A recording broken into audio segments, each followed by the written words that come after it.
The committee of the whole meeting for Tuesday, April 11th, 2023.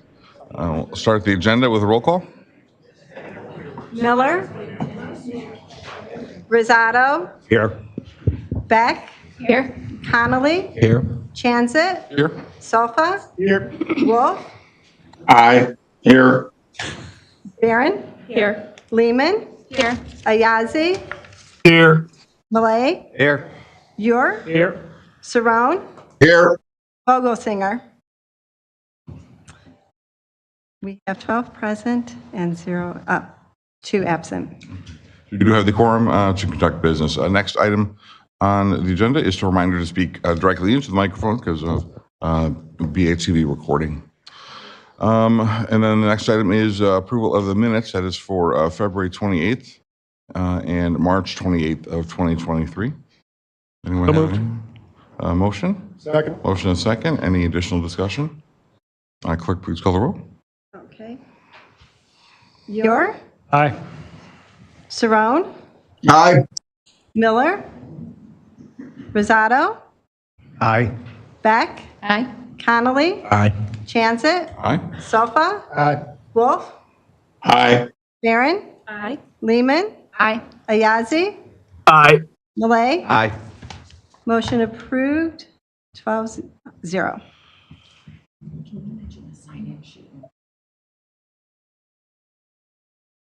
Next time we have items to be removed, added, or changed. Does anybody have anything?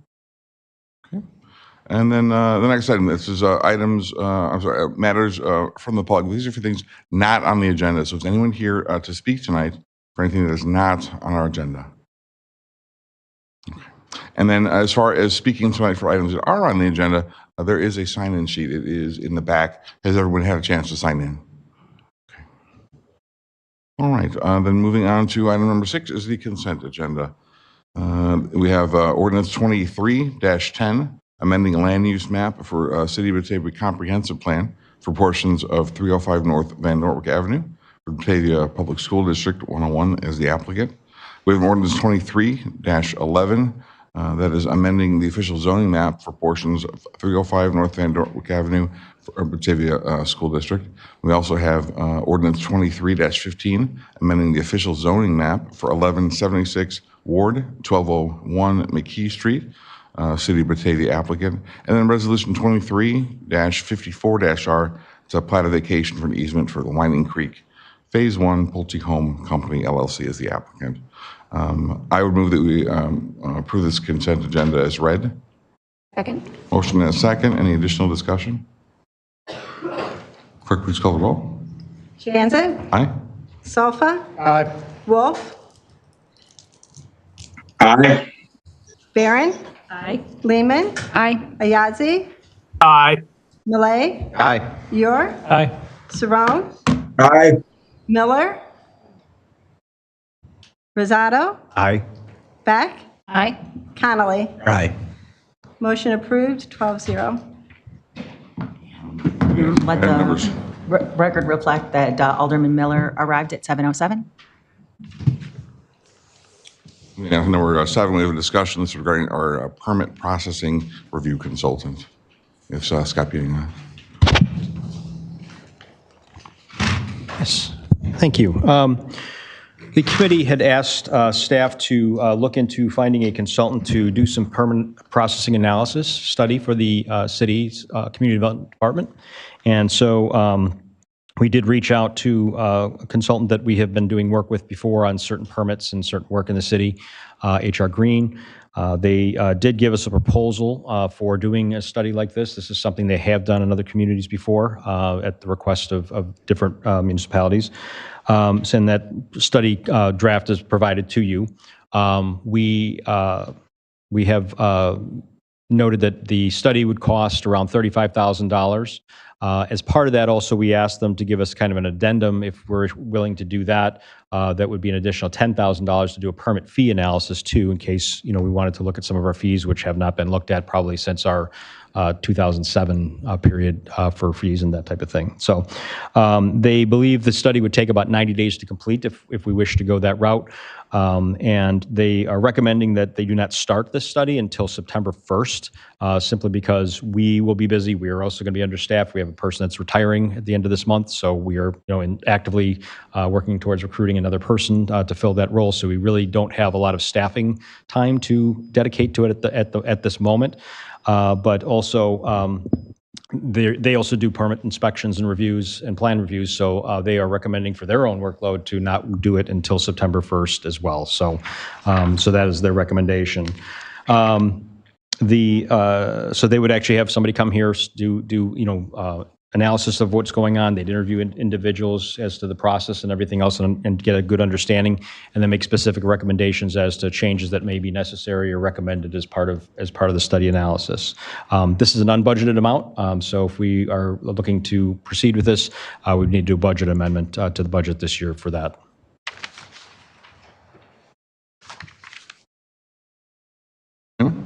Any additional discussion? I'll go ahead. I would continue with my thought that this is completely unnecessary and it's not even budgeted. Seems like quite a bit of money for something where, when we discussed this last time, there was a discussion, why don't we take some time to see how everything works when we have the new process in place? They don't even recommend doing this for another 5 months anyway. So I say we just table this whole thing. There's no need to do it at this point in time because we're going to be able to see how the process is working with what we have in place, with what was discussed at the last meeting back in February. And if we determine in 5 months on our own accord that something's not right at that point in time, then I think we can readdress this. But I don't think this is something that should be, that we should do at this point in time. Yeah, I'm obviously, with the recommendation of September, we have time to figure out what's going on. I guess there's probably things that I would change within their proposal. I guess you can answer this after I'm done. It's like, when do we have to make a decision on that is a question for them to be able to start in September. Do we have to say now, or do we say in August, hey, start in September? But I guess it's, yeah, unbudgeted is hard for me to talk about, as obviously everybody knows, but we also know by August where we're at on budget, generally, that it's like, okay, we have the money because we haven't spent everything. So we might know in August or July where we're at. I just think there's some amendments that I would make to their proposal. And maybe it wasn't specified well enough. I guess it is permit processing, but I think it's just kind of this overall sentiment that several of us have gotten on a difficulty that they have through the entire permitting process. And maybe it's not just, hey, I filled out my permit and then I'm waiting. Waiting could be a problem. The feedback process through it could be part of the problem. And it's hard to know. And maybe your processes right now will fix that. And we obviously have time because they wouldn't start for 4 months.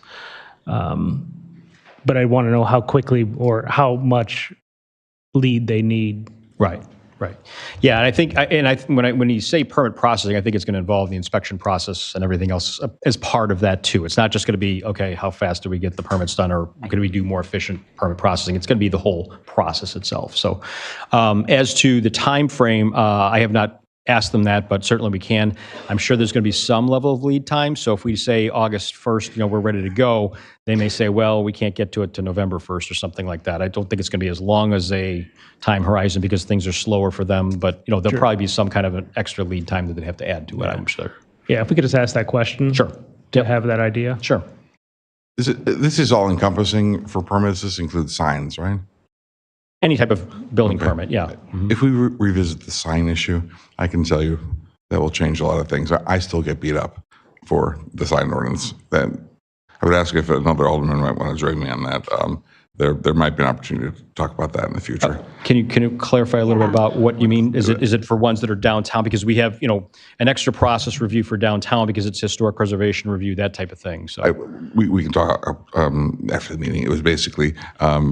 They thought there could be a faster way, and they thought it was prohibited. It was a lot of the same argument from before. I was curious if the environment had changed. If nothing's changed, then no changes. But if you're looking for a place to get some points, that might be an Gotcha. easy place to get them. Okay. Yeah, and one of the things that we are doing actually that happened at HPC last night is talking about the process with downtown signs on non-contributing buildings. So there may be something that speeds that up a little bit that we're in the process of discussing with them, so. Scott, I think I remembered you saying in our earlier meeting on this that Batavia is a little unique in how our departments work with the permit process. And I'll still say it again, like I think we have nothing to lose other than it's not budgeted money, but to have a consultant come in and just review our whole process and even our fees. And I think this is a great time for our town to be doing this as we're right on the edge of more and more development in both big and small in Batavia. Again, as I discussed last time, I think that this is completely unnecessary because all we have are some amorphous, anonymous complaints that we're not really sure who they're from or what they're about because nobody can say. Unless I'm provided with some type of actual definitive complaints that seem to focus on the same area or that are repetitive from specific individuals within the time frame of the last 12 months, I will always be opposed to this. So I feel like it's babysitting, and we can have a consultant come in and review every single process of the city if we want to. I mean, I just don't think it's necessary, especially unbudgeted. Nick, go ahead. You have your hand up. Thank you. I would take the opposite view vehemently. I think businesses coming in are our customers, and I think it's paramount to any organization to regularly review how they are doing. So I think it's very important. I do have concerns about, obviously the budget is an issue. We've got to overcome that. I have a concern on this proposal for it being somebody that we do business with. I would like to see this done by an external organization that doesn't have relationships here, that doesn't have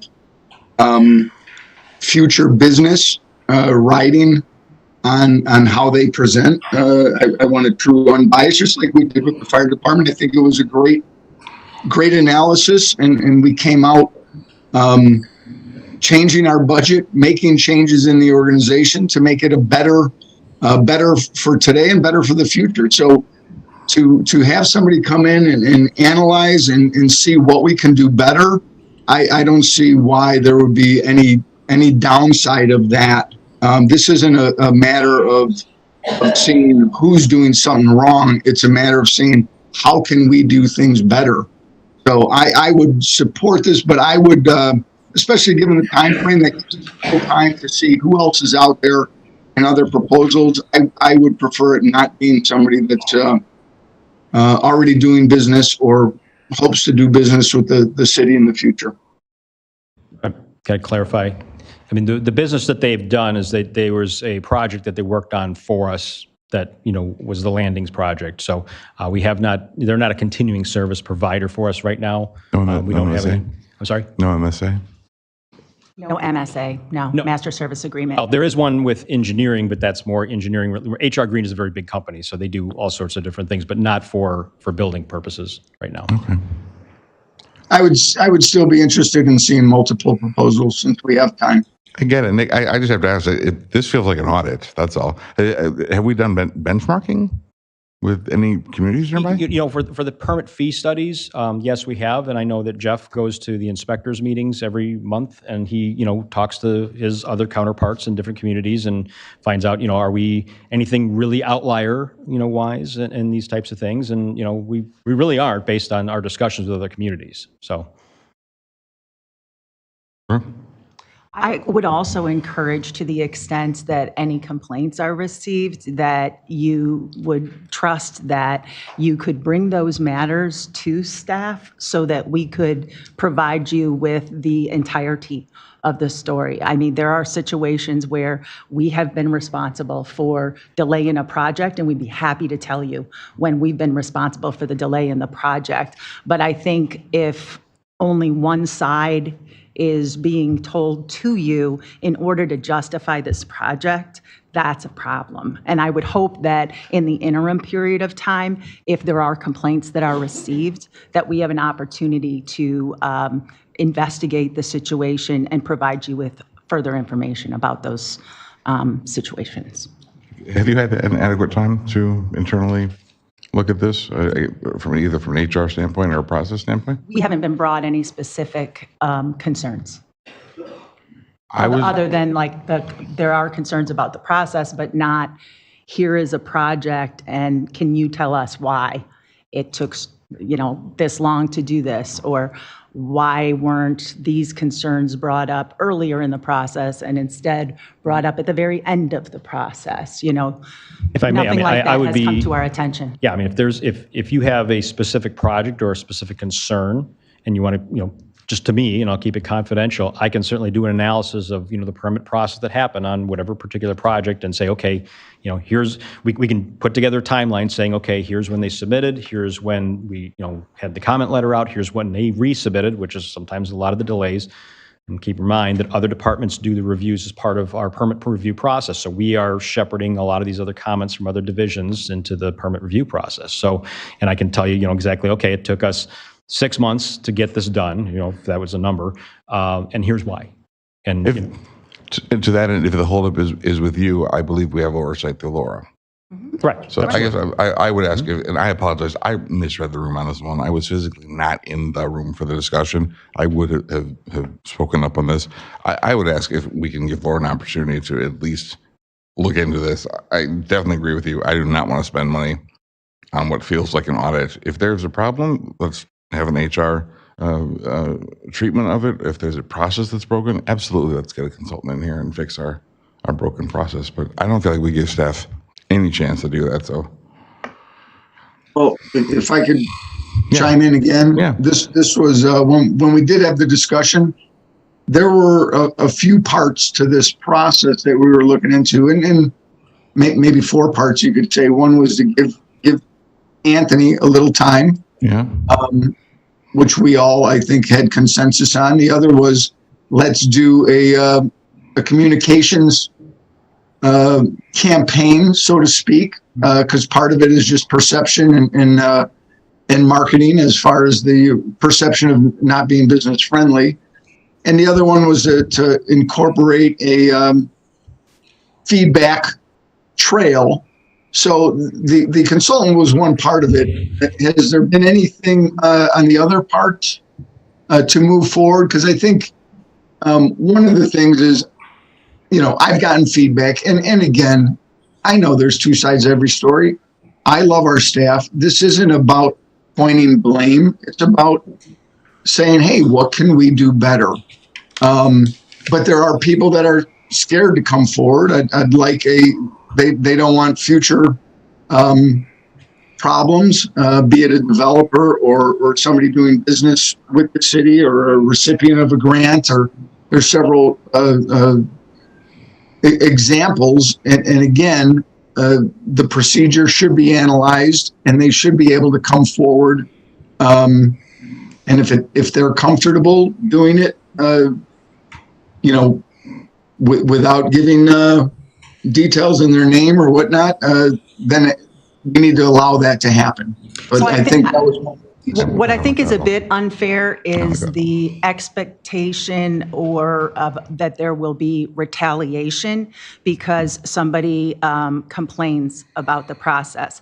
I think that would be fair if there were brought to, say, my attention that the Community and Economic Development Department, that there was instances where they had retaliated against individuals because matters were brought forward.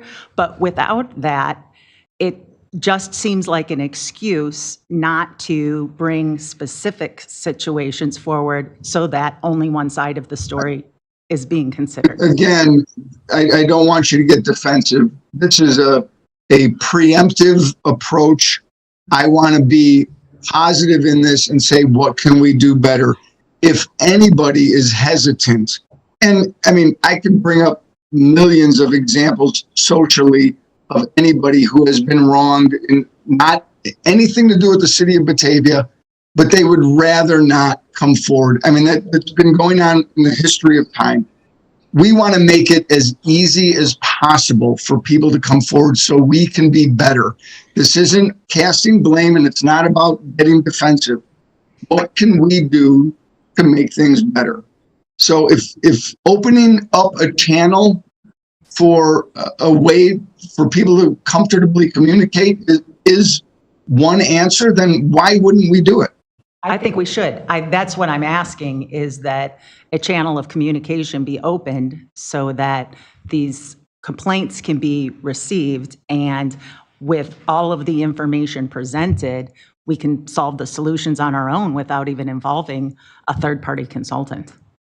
And the chain of command is, obviously, there's a clerical person, there's the inspectors, there's Jeff, and then there's me, and then there's Laura. And certainly, if people have issues with what's going on in the permitting process, I ask and invite them to talk to me about it. If there's something that's going on, I'm not getting a lot of that, and maybe they don't want to talk to me, as Nick is saying, but, I'm more than happy to entertain it, listen to what the situation is, and try and address the problems. I'm not saying our process is not perfect, okay? It's not, but, certainly it can always be improved. But, I'm not hearing a lot of complaints about the process itself.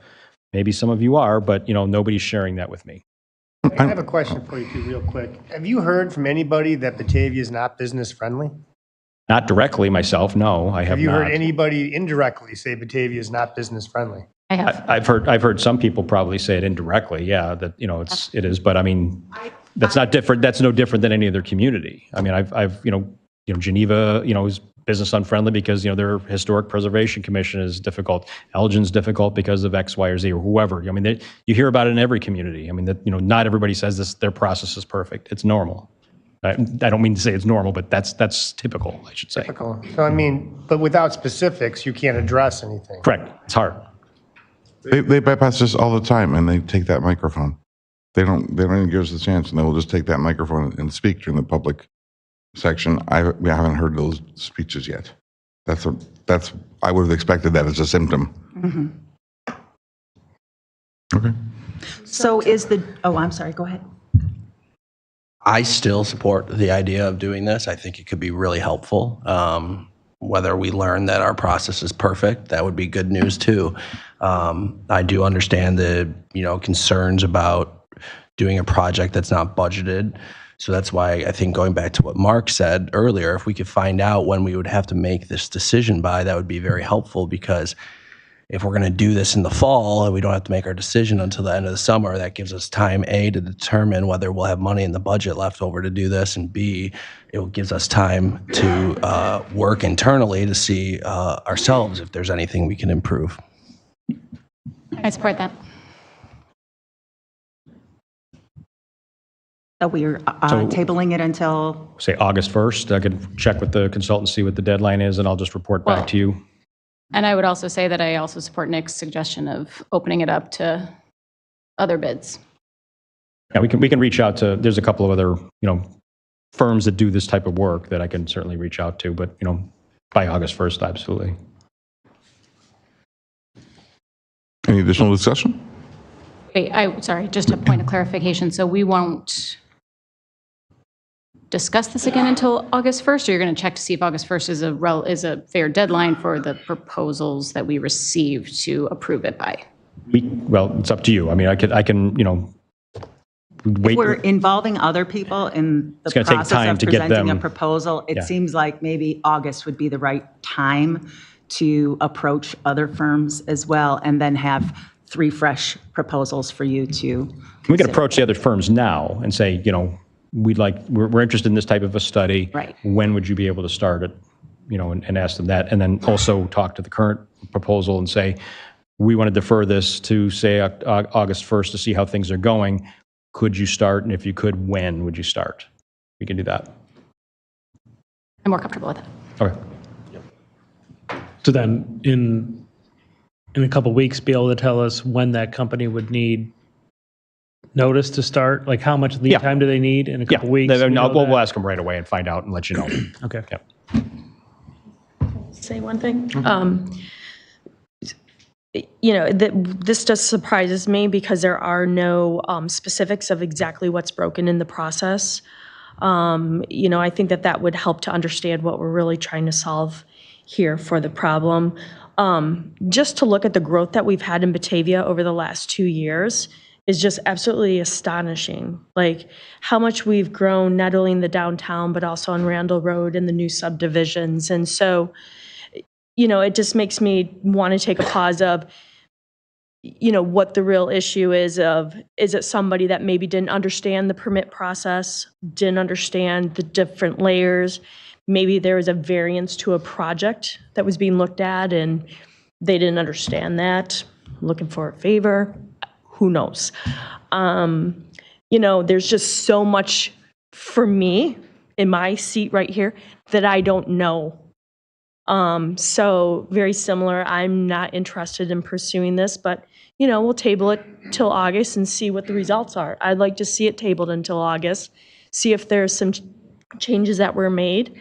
But again, just looking at the growth that we've had and the number of permits that have gone through, just makes me really wonder about what the real issue is. Yeah, and keep in mind, we do on average somewhere between 1,700 and 2,000 permits a year, and then we do something like 6,000 inspections. Is that what it was? Somewhere six. Yeah, and so we do, quite a few inspections. That's, our inspectors are running around every day doing their inspections and things like that. And so we're, it's a lot of work that we do in our department. So.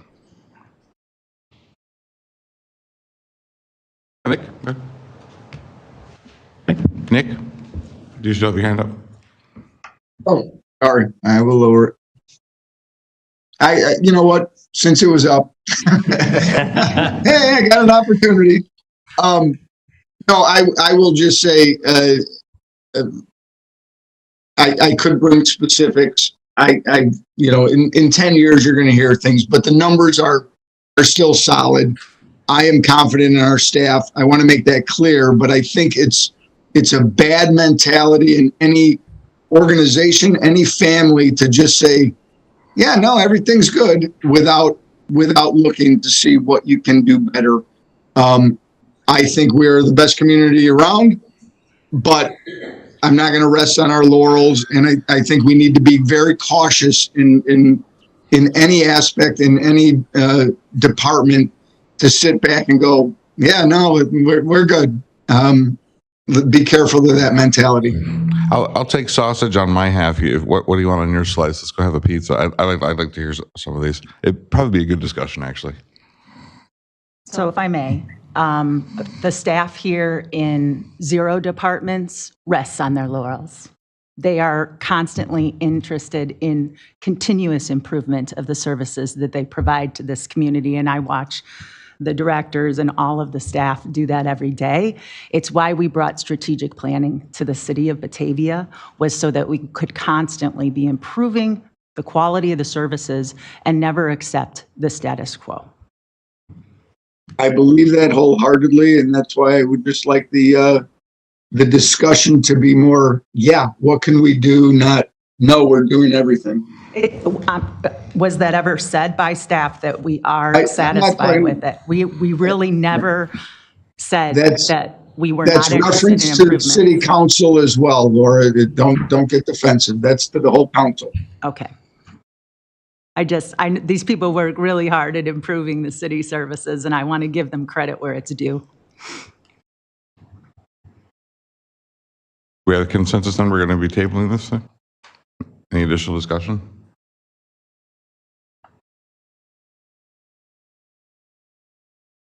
Okay. Thank you. All right, let's move on to item number 8. That is the continuation of a public hearing. It is continued from March the 14th. And that's for revocation of conditional use for Crash Champions. Sure. Just as an update to the council, staff's been continuing to work with the Crash Champions attorney, Mark Kiowski. We did come to a consensus on the action plan that was given to the council with the distribution of this memo. At this time, we think that that action plan is adequate for addressing any future issues on the property. And so at this point, staff believes that the hearing could be concluded or closed at this time. And with the mechanism of the action plan, if we do have issues, although we continue to check out the area and we've seen that the user has continued to be in compliance with what we originally had in the conditional use approval. So as I was saying, staff does recommend we can close the hearing at this point unless the council feels there's a need to keep it open for direct oversight. But we do, again, have now this action plan in place, and if that fails to do what it's intended to do, we could always initiate the conditional use rectification process if necessary. So, Are you satisfied communication issues were cured? yes. To this point, we think everything's been remedied from that standpoint too. Any discussion? Okay. I guess I would move to close the public hearing. Second. Motion and a second. Any additional discussion? Clerk, please call the roll. Jansen, Aye. Salfa, Aye. Wolf, Aye. Barron, Aye. Lehman, Aye. Ayazi, Aye. Malay, Aye. York, Aye. Saron, Aye. Miller, Aye. Rosado, Aye. Beck, Aye. Connolly. Aye. Motion approved, 13-0. Close the public hearing. Moving on to item number 9. I'm sorry, that is for ordinance 2304. Any additional on the ordinance itself then? So, and staff recommends on that it can be tabled at this time. Okay, so we'll move on from that then. Motion to table. Table it. Table ordinance 2304, revocation of conditional use. Ordinance 1667, Crash Champions. Second. Motion and a second. Additional discussion? Clerk, please call the roll. Malay, Aye. York, Aye. Saron, Aye. Miller, Aye. Rosado, Aye. Beck, Aye. Connolly, Aye. Chansett, Aye. Salfa, Aye. Wolf, Aye. Barron, Aye. Lehman, Aye. Ayazi. Aye. Motion approved, 13-0. Moving on then to item number 10, that's the initial land use proposal review for the Noble Square development at 500 on North Randall Road. And I'll give the introduction to this. Brad Noble of Bradley Financial has provided an application for initial land use proposal review for 501 North Randall Road. That is the former Sam's Club property. The applicant is proposing to use that building for 2 different uses. The first being self-storage, which in the zoning code we identify as personal property storage. So you may hear that and see that throughout the memo. But then also, and that use is not a permitted use presently in the present zoning district of GC General Commercial. The second is for a new car dealership, so new motor vehicle sales under the zoning code. The applicant is proposing dividing the building and the property with their application, their formal application. They also propose rezoning the property to the mixed use district, amending that district to allow both of those uses as a conditional use, as well as probably some other actions that would not be necessary with that. Just to give a brief update on the initial land use process, since we haven't had one of these in a while, there is a formalized structure of the applicant providing, or basically allowing the applicant 10 minutes of presentation time and after which there would be Q&A of the committee of the applicant. There's then 10 minutes of follow-up with staff if there's any additional information or questions directed to staff specifically. And then there is up to 30 minutes for a public comment period, after which the committee can return to your discussion. And under the ordinance, there is not a straw poll or vote as part of that process. It's, again, just to give initial direction, initial feedback for the applicants that they can consider prior to moving ahead. It's a voluntary process. that allows them to hear from the council directly. As I was saying, the proposal would be to basically use the existing property with those processes. The store has been vacant since 2018, when this store, along with 6 others, were closed in the Chicago market, as well as 63 others across the country at that time when Sam's Club was reassessing their priorities there. There have been some temporary uses here. The King County Vax Hub was located here, as well as a few other temporary uses that have benefited some local organizations. The current owner did acquire the property in 2020 in April of that year, and at that time there were several restrictive covenants placed by the seller, the Walmart or Sam's Club. Those restricted the use of the property for certain big box uses, as well as other businesses that might more directly compete with Walmart. The applicant did remove some elements of that restrictive covenant as they relate to car dealerships, specifically regarding the vehicle repair and tire sales. In both the conference plan and the zoning map identify this property for general commercial use.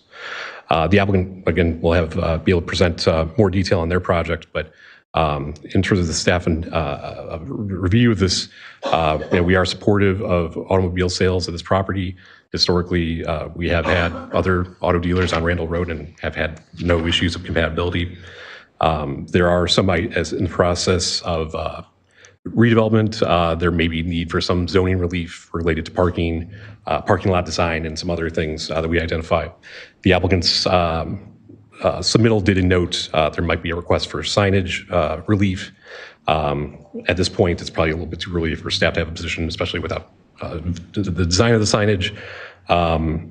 But those are some items that would, through the course of review, come up. As I've noted in the staff report as well, we've expressed our reservations to the applicant regarding personal property storage on Randall Road. Currently, this use is only allowed in the industrial districts, and it's not really an active user or something that creates a lot of traffic for other uses on Randall, and that's one of our concerns about adding that use. Right now, the project is about less than 50% of the floor area being used for the auto sales versus the storage. And in the staff report, that's been something that staff believes that no more than 50% of the building or and what we've then moved to is the floor plate should be used for storage versus non-storage uses. So the current plan is about 67% of the footprint for storage with what was provided to you. In terms of process, staff believes that rezoning the property would be the better approach rather than allowing storage as a conditional use here, or just in the general commercial district, rather than moving it to a different zoning district. That would give us, the city, a little more control over other locations potentially being storage uses in the future. As I noted in this report, there are a few other things related to subdivision and so forth that might also request some additional relief. And I did note that the city would likely request the dedication of the current access road for city purpose, roadway purposes. That's because, in part, the property we maintain from a snow plowing standpoint, that access road, because we access the bridge that we do control or own between this set of properties and properties to the north. So, so as I noted, the initial land use report proposal, there is the process for the proposal by the applicant, the follow-up, as well as the public comment period. So we can get that underway.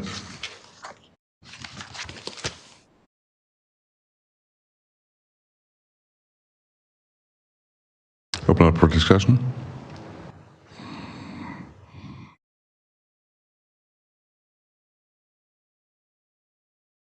Good evening.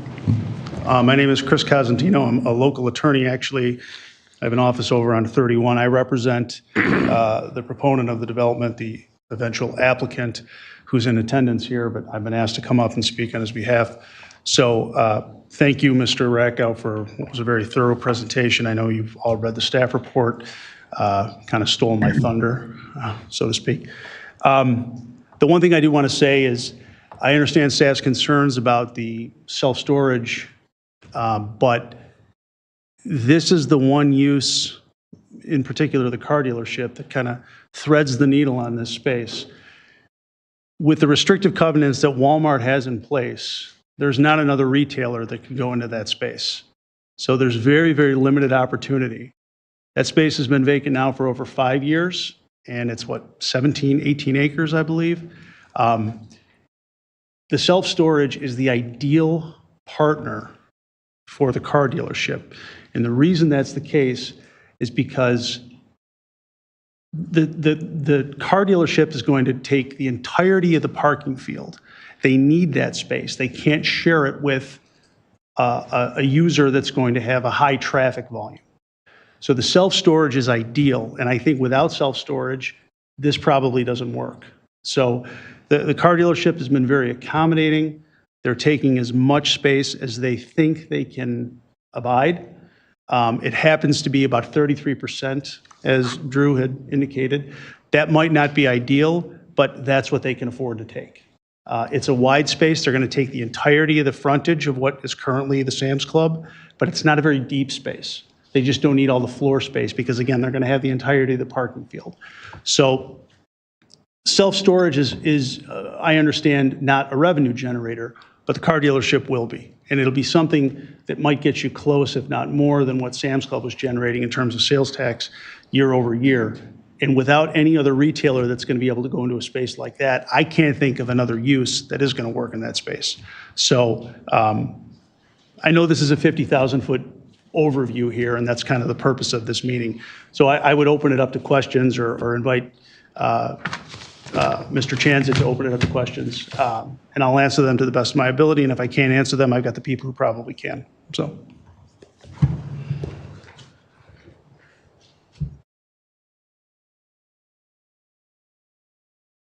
I'm sorry.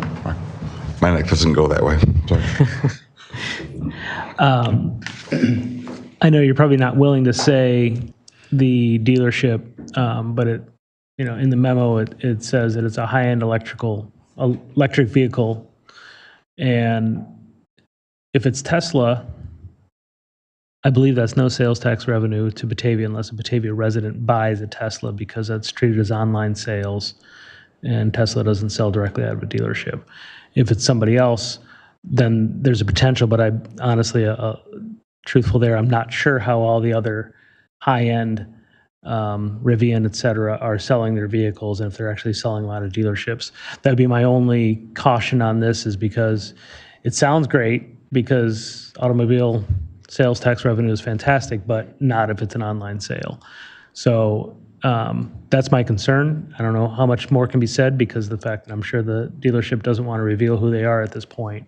And I don't know if there's anything you can say that would say, nope, this is traditional vehicle sales. And if it's, hey, it's a Tesla dealership and we're also selling a bunch of used vehicles, there's something there, but it's not quite the same as a new car dealership. There's really not anything I can say about the potential end user. So my concern on this is I see 458 spaces provided for auto dealership parking. I don't know, and maybe I'm naive, but I know of no electric car dealers that have 450 vehicles for sale. They're going to be sitting in a parking lot. They might have 5 inside the building, and then you're going to have a giant empty parking lot still, if all they're selling is electric cars. I just don't see the inventory, and I don't see the sales.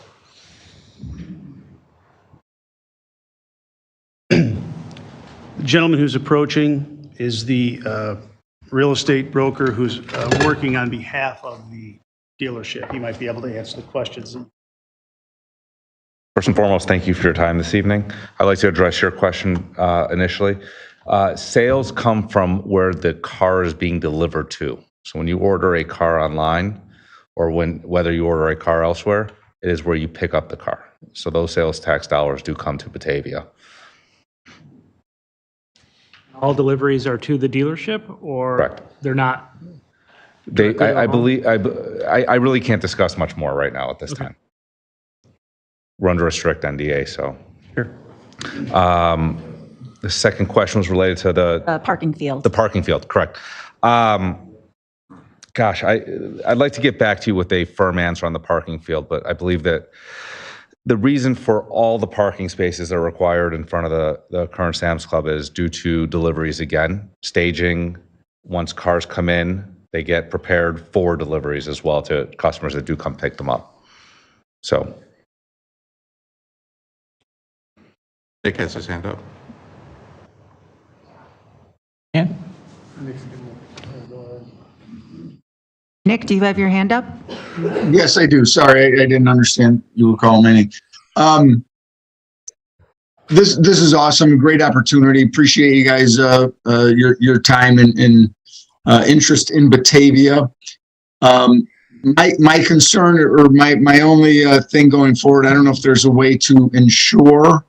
I think the proposal is sound, but I would want to just make sure we lead with the dealership. That's what interests us. That's got to be first and foremost, and then what the space for storage is secondary. But I would caution us approving storage on the hopes of a dealership. I would rather be assured there's a dealership and then give the storage permits. So that's just my input on that. Following up with what Nick just said, I would also, you drive around and there's dealerships closed up all over the place. How are we going to know they're going to, how long are we going to have some type of a contract with them where they're guaranteed to stay there for a certain amount of time? And Again, I can't speak to what the dealership is prepared to say in terms of a long-term important lease. part here for us. I understand. And economic forces being what they are, I don't know that anybody's got a crystal ball to say that it would be there for 10 years, 20 years, or 30 years. Dealership goes out of business, then we just have a storage facility. I understand the concern, but again, the dealership that we're talking about, and again, I'm not at liberty to say what it is, but I don't know that that's a concern that you would normally have. Alan has his hand up. Yes, thanks, Dan. I would, err on the side of Nick's comments that this really needs to be something that we look at, storage secondary, dealership first. And I really think it's an opportunity. We sat there with an empty building, not generating any sales. And if, when we get to the point of approving this, we're assured that the sales tax gets paid out at the point of delivery or through this facility, then I'm perfectly fine with that. And I think it's something that, we do not have a dealer out there, and to be able to have that there, the amount of housing we've built in this town and the amount of storage facilities around us that get used, I don't see a problem with a storage facility buried in the back of that property. Yeah, and just to be clear, the storage part would not take up any of the frontage on Randall, so you wouldn't be able to see it. The entirety of the frontage would be the dealership. I think we also have, is it Nick had a question too? With his hand up? Yes. No, I keep forgetting to pull it down. And then Leah. Just wanted to be sure. Thank you. Thank you. When I was reading through the memo earlier this week, I agreed with what Nick had to say. I would love to see our spaces on Randall Road stay retail. It's good for sales tax for Batavia, as we've all talked about before. We have limited space in Batavia. We are kind of landlocked, and so we need to be very wise about our zoning and our business endeavors.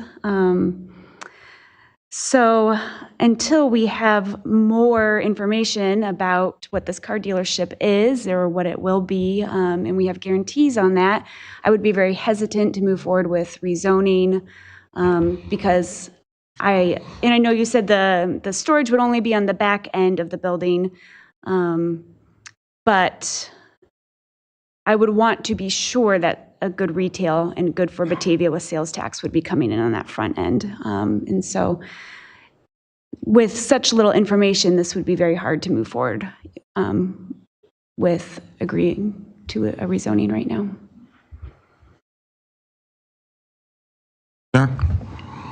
Yeah, I guess because of the title I have, I've had the opportunity to meet the people who are going to be supposedly coming in here.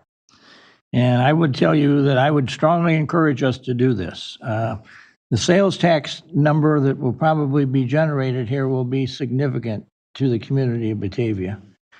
And, we're in the electric motor vehicle business here, and there aren't a lot of those really right in our backyard here. And in talking to the folks from the company, they were telling me that one of the reasons they're here, probably the biggest reason, is they like the demographic buying power, the educational level of our constituency, and the understanding that many of our residents have toward advanced technologies that are now taking place in the world. And they're proposing they will bring all these to this, but they say, this isn't just a Batavia store, this is a Geneva store, St. Charles store, Mill Creek store, and beyond, that people are looking for this type of vehicle. This is where they will come. There's not going to, they named where some of their other stores was, and I don't want to say that because I think I'd start giving away their trade secrets at the moment. But there's nobody nearby us, I guess is what I'm trying to say here. So I just think this is a good deal. I was very curious to see, in fact, I went last week down to the Batavia Township office and asked them to show me the township boundaries and a map that also showed the Batavia School District.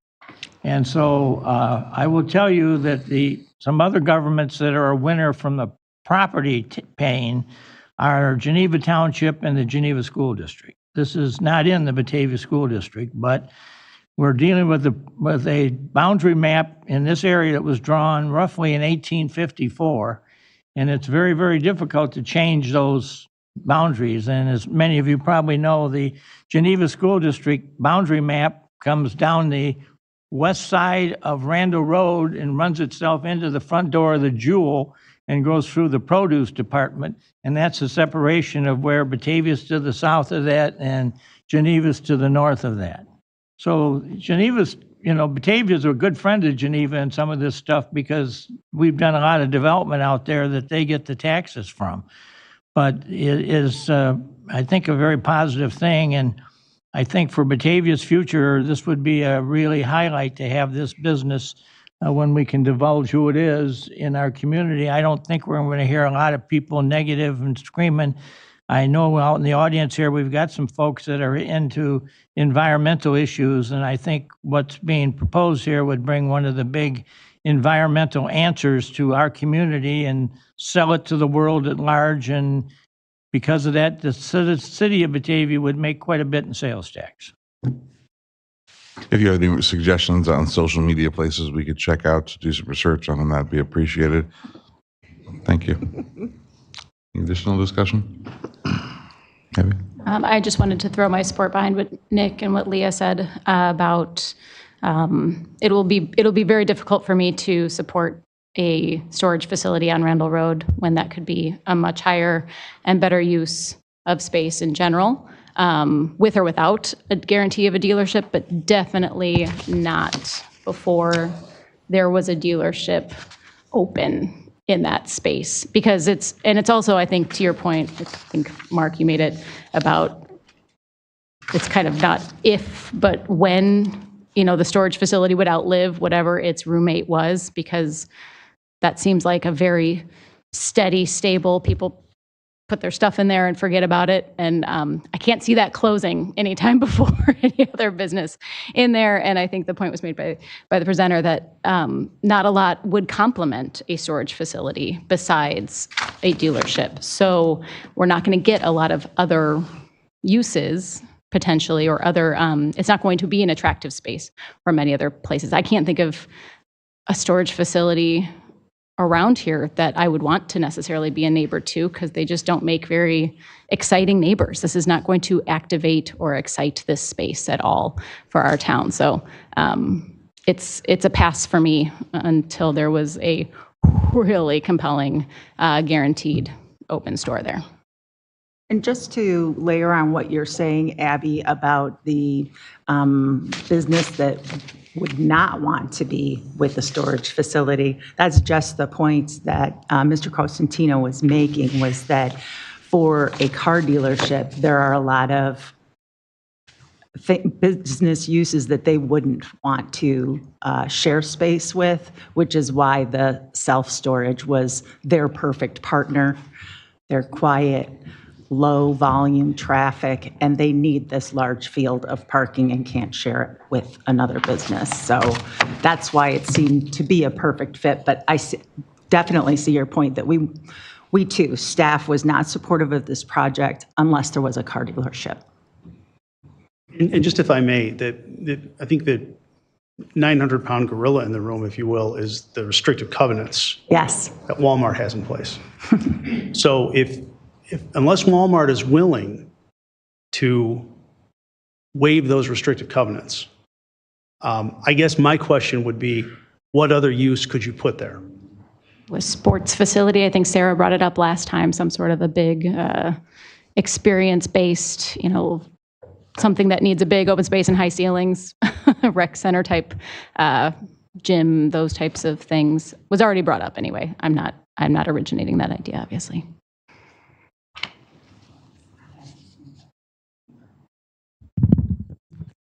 You just have to get close to it. Is it on? It's on, but it's just not working.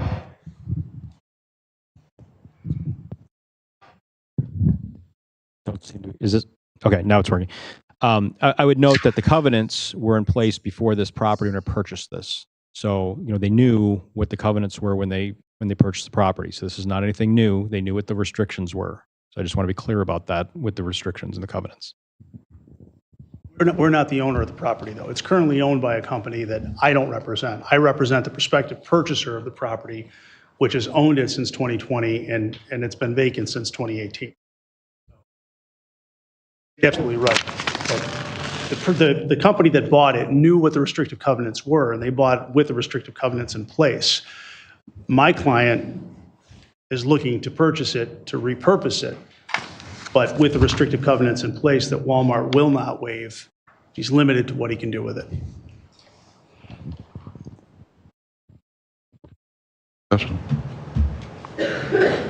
Dan, real quick question. So when in this process would, if we wanted to move forward with more information about this dealership, when could that come forward? What the dealership is? That's probably the best answer is with Scott about process, or Drew with process. Now, okay. So right now we're in a preliminary step. We're in a pre-application step with development applications for the rezoning and subdivision and plan development requests. I think we would probably have an expectation of more information becoming available with that point. And I'm guessing that the applicant would be more able to share that information at that point. There's going to be things like signage and so forth as well that come into play through that process too.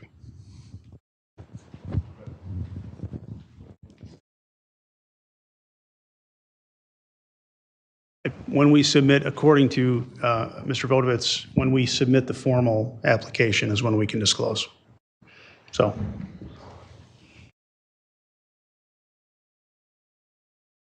I'm very careful about what I say about he who shall not be named. So. We refer to this as the heart attack test sometimes, and I'm prone to them. Didn't have one. Looks like we're okay. Okay. Thank you very much. Yeah, thank you very much. I appreciate it. Yeah. Okay. Sure. Yeah. In terms of process, then there would be the time for if there's any questions of the council, of staff. So that would be the, and then after that, the public as well, or public comment period. Then moving on to discussion item number 11, that is for notice of intent. No, public discussion. Oh, I'm sorry. We're still on this one. So next step, if there's Can I ask one question, Dan, first? Yes. Yes. Is there a way, this is like a chicken or the egg type of thing, is there a way we can bridge that gap and get assurance that, if, without it seems like consensus, we're excited, this could be great for the city, but we want to ensure that if the dealership doesn't go through, that this isn't going to be just a storage facility. Is there a way to bridge that gap? From my perspective, Nick, I think that you've expressed that concern to these developers, and that as Drew was saying, the next step of the process is for them to submit an application for entitlements, and they will know that that is a barrier that they will need to surmount for approval of those entitlements. If that is a fair explanation. No, I think so. That's great. Thanks. Okay. I guess I would open it for discussion. Comments from the Or public?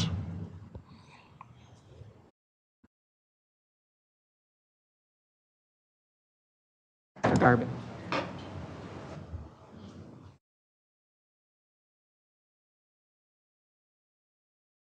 That was for the waste hauling contract. So this would be if you would like to make a comment on the presentations that were just made. And that's, I think, Bob. If you could state your name. Yep, I know the process. Thank you, Bob. My name is Bob McQuillan, and I reside at 465 Walcott Lane in Batavia. I understand that you're in the very early stages of this process, but I'd like to throw a couple of things out to the committee that you might want to think about, okay? In any of these things, it's always traffic. And sometimes I agree with that, sometimes I don't. But this has a couple of peculiar things about it. First of all, right now we're currently building 161 homes, new homes, in the Winding Creek development, which is directly behind the Sam's Club. And while you might say the entrance to that is going to be off of McKee, it's really also going to be through Mill Street, because it's opened up right next to the Sam's Club, and anyone that goes north on Randall and lives in that development is probably going to go up Mill Street as opposed to come out to McKee and make a left onto Randall. So you have to think about that. That area is already a cutoff area for Randall Road. You go down Mill, come across Walcott, go up Trent, you scoot over across McKee and down another street, and you're all the way down to Main Street in Batavia without hitting a light. So there's already a lot of traffic that is just non-residential to that area there. As a matter of fact, they just last week put up a electronic speed sign on Walcott. So that leads me to believe that they're getting ready for Winding Creek people to come in there and have them watch their speed, or the police department has been watching the speed on that street and it has been high. Also, you're looking at Mill and Randall. That's a high accident intersection in Batavia. There, as a matter of fact, was one there Saturday afternoon or Sunday morning that I witnessed as I was going through. I didn't see the accident. And as I go out that way a lot, and I would say that I witness on a monthly basis at least 10 cars trying to beat that light on Randall Road. So now you're going to put traffic in turning left off of Miller into Randall, potentially, coming out of the car dealership. You already have the Aldis there. that's congested also too. So traffic does play into this issue, and I think that has not been discussed at all by anyone this evening. And you're talking about the sales taxes. I would really question, is this the right business for Batavia? Okay. From budget meetings I sat at previously, it was said that the Sam's Club generated $1 million in taxes to Batavia on a yearly basis. Okay. I have some experience in the grocery business, and I would figure that Sam's Club sales on a weekly basis was about $500,000 a week. That's generally what a good supermarket does on a weekly basis. Also have some experience selling cars. And your car taxes are a county tax, and they are paid to the county where you register the car. So if somebody comes in here from DuPage, we won't get anything, okay? Somebody comes here from DeKalb, we won't get anything. Somebody comes from Chicago, we won't get anything. So keep that in mind also. And I don't think they're going to be generating $500,000 a week in car sales to make up that Sam's. So I would really look at that, what you're really going to generate on a sales tax, because you're already not getting it from the self-storage. Let's see. For the 452 parking spaces, I worked at a large dealership. Between used cars and new cars, we never had more than 300 cars on the lot at one time. It's an inventory cost situation. You're not going to fill that parking lot with 450 cars. The third thing, I know I'm taking some time here, but is it the right business for Batavia? Talking about the sales tax going to the county. Please don't give them any tax incentive breaks to come into this. Okay? That's done a lot of times for new businesses coming in, and you're going to say, this has been closed for 5 years. Let's jump on the taxes and let's give them a break. Please don't. And I think that's about it. Hopefully, I've thrown some nuggets out there for you guys to think about. Might be a great idea, but you're not going to make any taxes on the self-storage either. Okay? Thank you.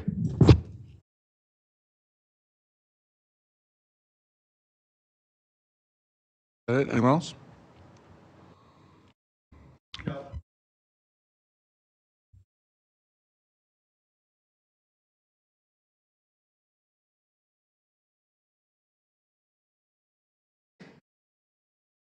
Well, my name is Eric Colley. We reside at 333 Walcott, and just wondering if the committee has looked into what car dealerships do to local neighborhoods. We're within close proximity of the neighborhood or of the proposed car dealership. Just wondering if we've put some thought into, hey, what does this do to home values? Does it increase them exponentially? Does it decrease them substantially? What really happens? So if some numbers are looked into that and they're available or made available, it would be awesome to have some of that information. That's it. Thank you.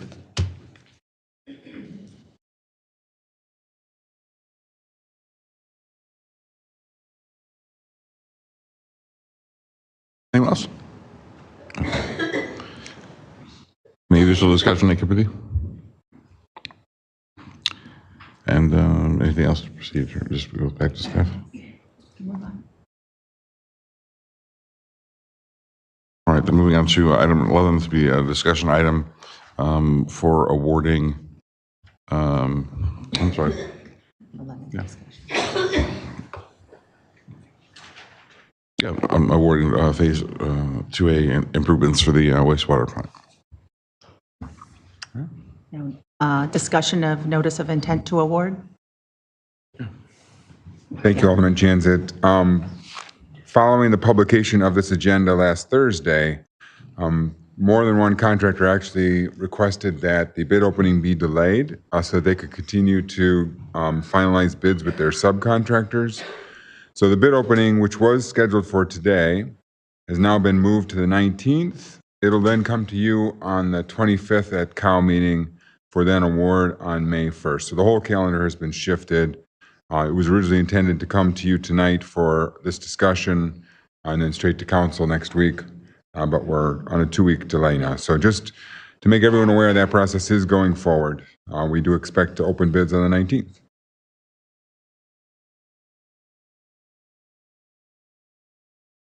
I'll jump to the next one. Solid Waste Services Contract.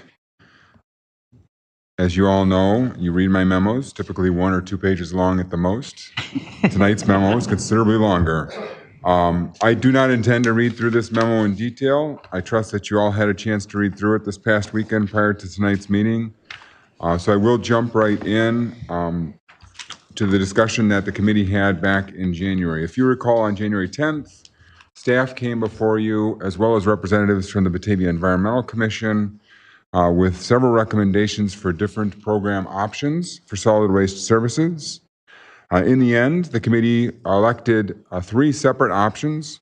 One is a full toter program that would require every resident to have a subscription, and that option does have a senior toter discount option.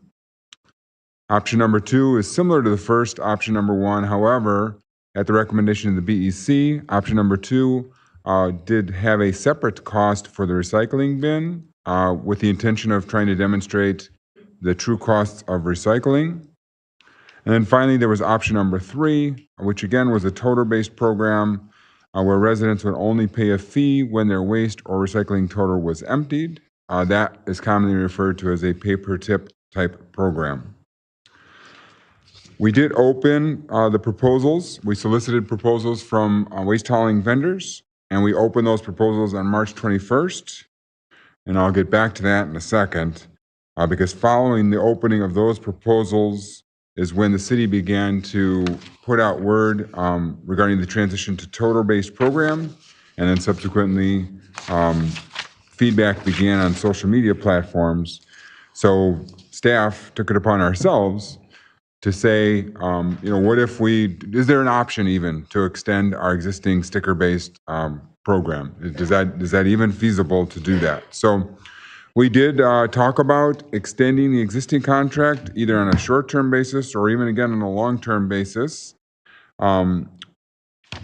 We met with Waste Management, who is our current provider, and they decided they did not want to submit a proposal for extending the existing sticker-based contract.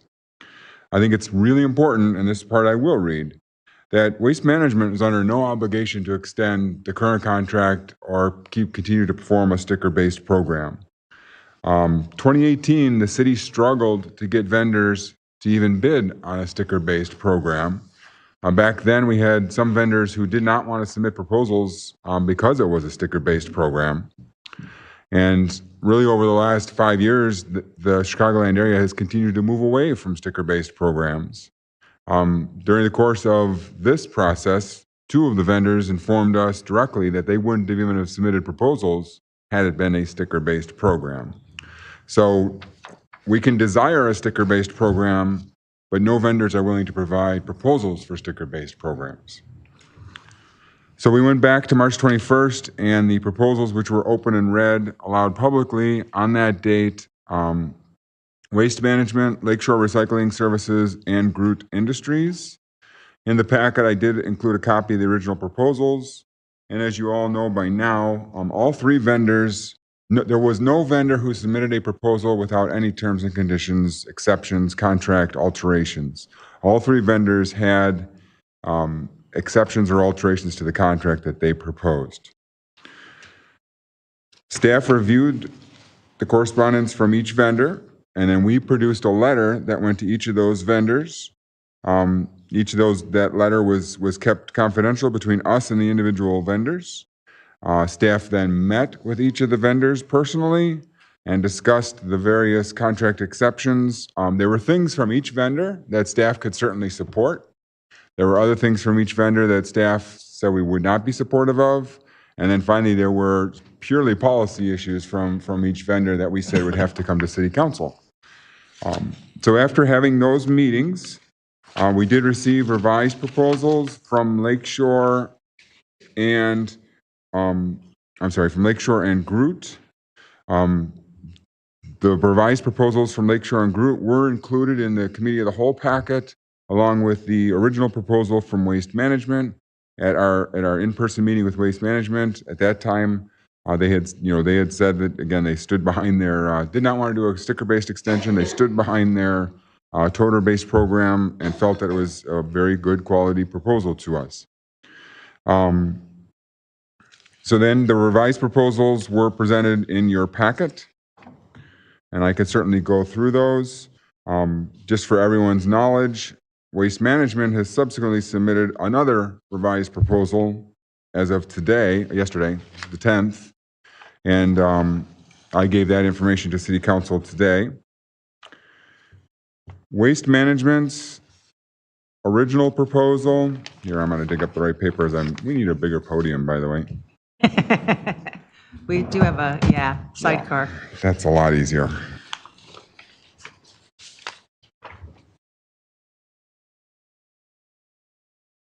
Scott Haynes went through the numbers, and I think everyone needs to remember that in 2018, we ended up electing not to go with the low bidder, and the cost difference over the 5-year course of the contract based on average sticker sales, we calculated back in 2018 to be about $1.5 million. And again, that was based on the sales history we had in 2018. So based on the most recent numbers, we have 9,080 households, and Scott assumed a percentage of 35, 65, 95-gallon toters as well as senior toters. And I'm just going to run through these numbers again based on those assumptions. Over the 5-year contract with those rental rates, the total paid by our residents to Lakeshore over the 5-year contract would be about $12.3 million. To Groot, if they did the 3% per year annual, and I'll get back to that in a second, it'd be about $12.1 million. So again, LRS is 12.3, Groot is 12.1, but the high end of Groot is 12.6. So 12.1, 12.3, 12.6, they're all very similar, 3 costs there. And again, I'll circle back. I know that's a little confusing with Groot. And then finally, Waste Management's original proposal would have been 15.6. But if yesterday's proposal is accepted and allowed to be considered, it would be 14.2, or still about $2 million above the 12.2 of the other 2 vendors. So I just told you Groot has different numbers. So this goes back to the positives and negatives of each proposal. Staff is recommending that council consider the 2 proposals from Groot or Lakeshore. Staff is not recommending to go with Waste Management simply because their higher pricing structure to the tune, again, of $2 to $3 million. So Groot and Lakeshore have very similar proposals. One differentiating factor there's a couple of differentiating factors, and I'll go through those, but one of them is this difference in pricing for Groot. Groot's annual total rental prices for years 2 through 5 are not defined. Rather, they're indexed to the local consumer price index, and with a guarantee that they fall between 3% and 5% annually. So that's how I got to those 2 ranges with Groot. We know they're going to go up. They're going to go up either 3% to 5% every year, thus the 2 different price ranges. Lakeshore's prices for years 2 through 5 are defined in the contract. Again, both vendors have agreed to process refuse through the transfer station, which was one of the items discussed in my memo. And if you read my memo, you know why that's important. Both vendors are likely, though, to process recyclables at their own facilities, not through the transfer station.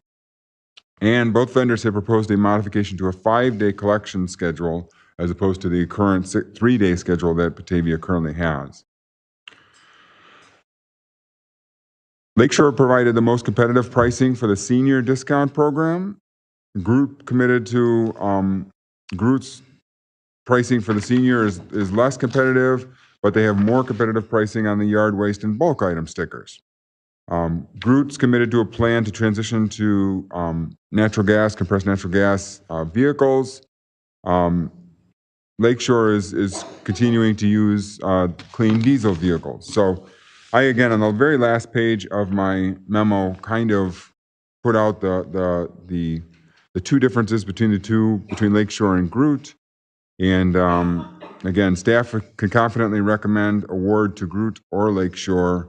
And the differences between those two vendors will really come down to policy matters. That's the quickest summary I could do of a 7-page memo. The three vendors, Waste Management, Groot, and Lakeshore, are all here tonight and have requested if they could just have a few minutes each to talk to City Council, and I certainly would recommend that. And so, Alderman Chanzit, I'll turn it back over to you to call on the three vendors, and then I can come up after they're all done. Thank you.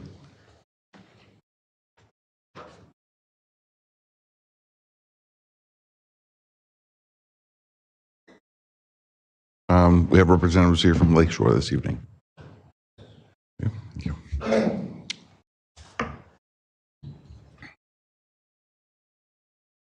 Good evening, everybody. My name is Bill Kenny. I'm the municipal manager for Lakeshore Recycling Systems. I want to first say thank you to Mayor, Council, and City staff for having us here tonight and allowing us to be a part of this process. It was a great process. You have a first-rate public works team, and that always makes it easier for us to bid these things the way they need to be bid, so thank you. Lakeshore, some of you may be familiar with us. Tonight I am with my colleagues, John Slewicki. John is our Executive Vice President of Operations. And next to John is Josh Connell. Some of you may remember Josh and me from 5 years ago when we were up here having a similar discussion. So I'm happy to have them with me tonight. A few things. We are a local company. We are based, we have facilities in Elburn, we have facilities in West Chicago. As some of you probably know, we're in your neighboring communities in Geneva and St. Charles. We have employees that live in Batavia, and I'm very proud to call it home. And I would like to just emphasize a few things. We feel that if given this opportunity, we're positioned to be the best partner for the city of Geneva, not just geographically, but based on some of the things that I know are important to you. Those things being our ESG initiatives. We feel those are very aggressive. We also feel that obviously service and customer service is a key element to that, and we take a backseat to no one on that. Beyond that, the most important thing when you start any contract is how well and how smooth you can implement the services. If you don't do that well, if you don't have some gravitas and experience in doing that, things can fall apart pretty quickly.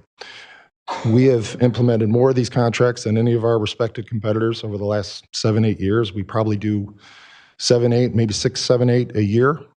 We don't lose many, I tell you that as well. A lot of that has to do, again, with that experience and our ability to provide solid outreach and working with residents and city staff. Lastly, and Josh, I might have you embellish on, I think one of the 800-pound gorillas is we very intentionally did not bid this with CNG trucks. We don't feel that is the wave of the future in terms of environmentally friendly technology. We are actually narrowing in on more aggressive ways, not only in terms of what we have now with our clean diesel, but with electric trucks. And Josh, maybe you want to come up here and say a word about that.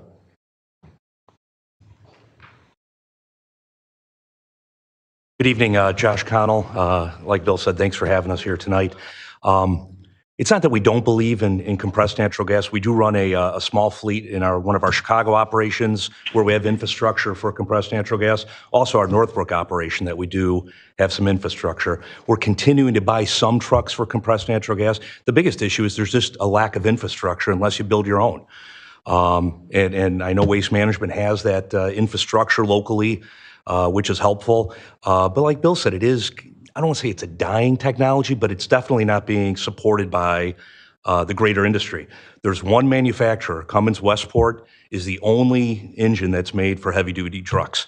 If this were the wave of the future over the last 15 years, you'd have more companies making these engines other than just Cummins. And so there's definitely, it's cleaner than clean diesel. There's no doubt about it. The gap is definitely closing. We think it's hydrogen fuel cell or electric. Electric is a little bit more possible now. And we actually committed to city staff. We do have our first electric truck, first one, I believe, in the metropolitan area in our industry coming in May. And we did commit to staff that we would put that in Batavia if we were awarded an opportunity to be your partner. So it would be the first of its kind. Because of the type of company we are, we're all about sustainability. We have 7 material recycling facilities in the Chicagoland area. That's significantly more than anybody. All of this infrastructure we've built on our own. We've spent close to $200 million just over the last 10 years in recycling infrastructure. From the first robotics, which are much more popular now, back in 2016 for sorting recyclables. We put an aerobic digester in one of our Chicago facilities for food scrap and other organic materials, which, by the way, did not work, but we're always willing to try new technology that's out there. And when you have a partnership with LRS, it's obviously it's built on safety, customer service, and definitely sustainability initiatives. Like Bill said, we've got some real aggressive zero emission goals for our company. We formed an ESG committee, environmental social governance group, 2 years ago, and we're making great strides not only with our local team, but also our equity partners in the organization that support it. So with that, any questions, we'll be glad to answer those. What do you think will be the future of the Batavia Waste Transfer Station out in the industrial park if you get the contract? Would you continue to use it, I guess is the question. We will definitely have to use it. It's an important commodity. I mean, that facility, that asset is so important. When you look at this area, there's really only 2 waste transfer stations that can compete for most of DuPage County's waste. We do have a waste transfer facility in Elburn that we acquired through some divestitures of the Waste Management Advanced Disposal acquisition. So it's close enough for us to at least have a facility if we needed to, just to have a secured, safe place to take Batavia's garbage. But per the agreement, we would be taking it to the Batavia facility.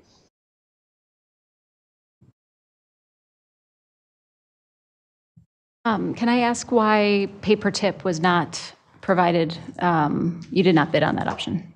Yeah, it's a good question. We did in the past. It's a tough service. It's not efficient. We can't use the automation with the same efficiency when the driver's getting out of the truck to grab stickers or grab customer, resident-owned carts. The other issue too is that it puts the onus on the driver. And so the driver could really be the bad guy when there's not a sticker on somebody's garbage and we leave it or we tag it and say it's not stickered. It becomes really difficult with our customer service center team, our driver. It really gets to a point where we find drivers just take it. And then I like to call it the good neighbor policy. And I've seen this in the community next door to me where you've got people that just want to be good neighbors that say, hey, I've got a 95-gallon cart. They might say to their neighbor who might be living alone or doesn't have much garbage, just use mine for that one extra bag you have a week. And so just economically, it becomes really difficult to control our revenue. We know what the cost is. We're driving up every street every day, waste or not every day, once a week for, waste truck, recycle truck, and the yard waste during the yard waste season. It's tough to control that revenue piece when it could be, it's easy just not to pay for garbage. Either it's on the driver, which is difficult, or, it's amazing how much residential garbage we find at the metro station. Just to give you an idea, this is in Geneva, St. Charles, other communities. It's easy when you just have a small bag, you'll find a way to just get rid of it without, properly stickering it, or it's in the recycling too. With our facilities, we do a lot of analyzation of what's in the stream. And what we found is, and we're talking great communities in this area between the tri-cities here of Batavia, Geneva, and St. Charles. That's where Geneva and St. Charles is some of our highest contamination out of all of our communities in the North Shore, west suburbs, you name it. And I think a lot of it's because they're pay-as-you-throw communities where the recycling is free, truly not free, it's just not a charge to the resident. And so that little extra bag you have gets tucked into the recycling too. So a lot of ways to kind of, I don't want to say skirt the system because residents are all well-intentioned. It's just sometimes easier when you don't have a sticker, you forgot to get one, or there's just so many ways that it's just hard to police, which make it really challenging for a waste hauler. And specifically, Wheaton's RFID chips that scan it, that get away from that sticker problem, is that not an option for Batavia? I don't believe, well, I know you don't have the scale and number of homes to make it work. It's a true pay-as-you-throw. You pay for the waste, you pay for the recycling. So with almost 15,000 homes, it works in Wheaton because you do have some people are going to pay over $30 a month. You know, we have residents paying in the mid-30s there, but you have other residents paying nothing. You know, they take it to work, they use their neighbors. But it's a true pay-as-you-throw for the waste and the recycling. But unless you're prepared to have residents pay $35, $40 a month, that makes it really difficult because you're going to have that wide range of cost. And because of the scale we have there, you have 35 to 40 is the top. Because you have 9,000 homes roughly, it might be 50 that we might have to charge a little bit more per tip because you have 9,000 homes versus 15,000 homes. So that's where it becomes really challenging. I don't think you want to have $50 garbage here for any resident. And we do have it in Island Park, which is similar in terms of how many homes, except in Island. Basically. One more question, and I'm going to ask this of all the haulers. In terms of the pricing model between the 35, 65, and 95, when you break it down per gallon, people with less garbage pay more per gallon that they're throwing away. So from an equity standpoint and from a sustainability standpoint, which I also recognize that maybe my definition of a sustainable direction for waste in general, compared to someone who's going to be making money off of that. And I recognize this is a business for you guys and you have to be able to make a certain profit. Why it is more expensive for me and my family per gallon with a $35-gallon tote than it is for someone else with a 95-gallon tote per gallon? It's a great question. And I've explained this to many communities. There's still a fixed cost to drive up and down the street. And so the cost may be here, and then it's a per gallon kind of assumption based on the volume. But we still have that cost, whether there's a cart out or not, we're still driving up and down the street. Now, I don't know the math that city staff did, but I believe it's 70% are on a pay-as-you-throw. So we figure our math is that we're going to have at least 70% will have that 35 or 65-gallon cart. With very, very few having the 95 gallon. So when I looked at that 12.3 million as an assumed cost for us, I don't know how they derived at that, but when we looked at it, we thought that we definitely had a very competitive bid just based on, we know that most people are gonna have the 35 or 65 gallon cart. But to make it fully equitable, to your original question, it's really tough because of the fixed cost nature of the business. I'm just going to have the same question like Ms. Beck had for, Alderman Beck had for everybody, and that is, everybody got a bunch of emails or communications or people reaching out about people who might not have as much garbage as others or might not use, might not put out as much, and then they're really concerned about the sticker program. So can you just tell me what's the cheapest option you would have available under the program you proposed, number one, and number two, is there anything regarding like the senior discount situation for your proposal? We were very concerned about the seniors, and so I believe we now have the most competitive senior rate at a little over $14. I don't remember the exact math there. Yeah, if you could just, because there's people that are going to be listening and emailing me about questions, and if I can just have whatever the number is for like a senior, or whatever the number is for the cheapest thing for people who don't have a lot of garbage because they keep on asking things about, I pay for one sticker a month, so this is going to increase my cost by 300% or something. Yeah, so one sticker a month and you're a senior, it's $14.18 a month is our senior rate. $14.18 per month. Okay, thank you. That's for individuals 65 and older. for the senior. And then what would be the cheapest, if you're not a senior, what is your cheapest option available for just a typical resident? $20 and 35-gallon cart at $20.25 per month. Thank you, sir. That's it. Okay.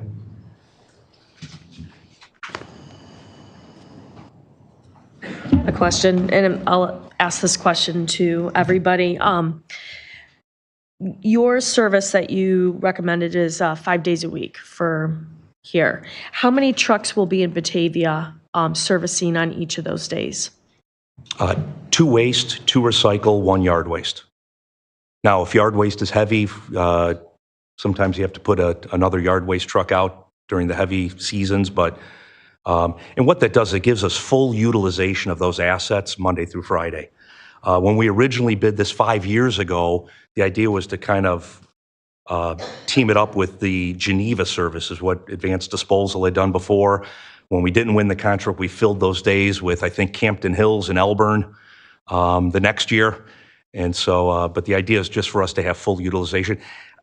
I think it benefits the community too, because when you, if and when you do go out to bid again, now you're giving any waste hauler an opportunity to have full utilization of their trucks and drivers. Because on a 3-day schedule, what do I do with those drivers for 2 days and the trucks? They're sitting unless you could find a home or a contract that's 2 days a week, which makes it challenging.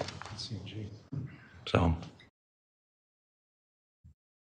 it'd be fewer trucks, but if you're a homeowner, resident, you're still seeing the same 1 waste, 1 recycle, and then 1 yard waste during the summer. What we didn't really talk about or propose either was some of our food scrap curbside initiatives. We do have some year-round programs that's really a more deeper conversation for city staff and then eventually for the board if we're awarded this contract.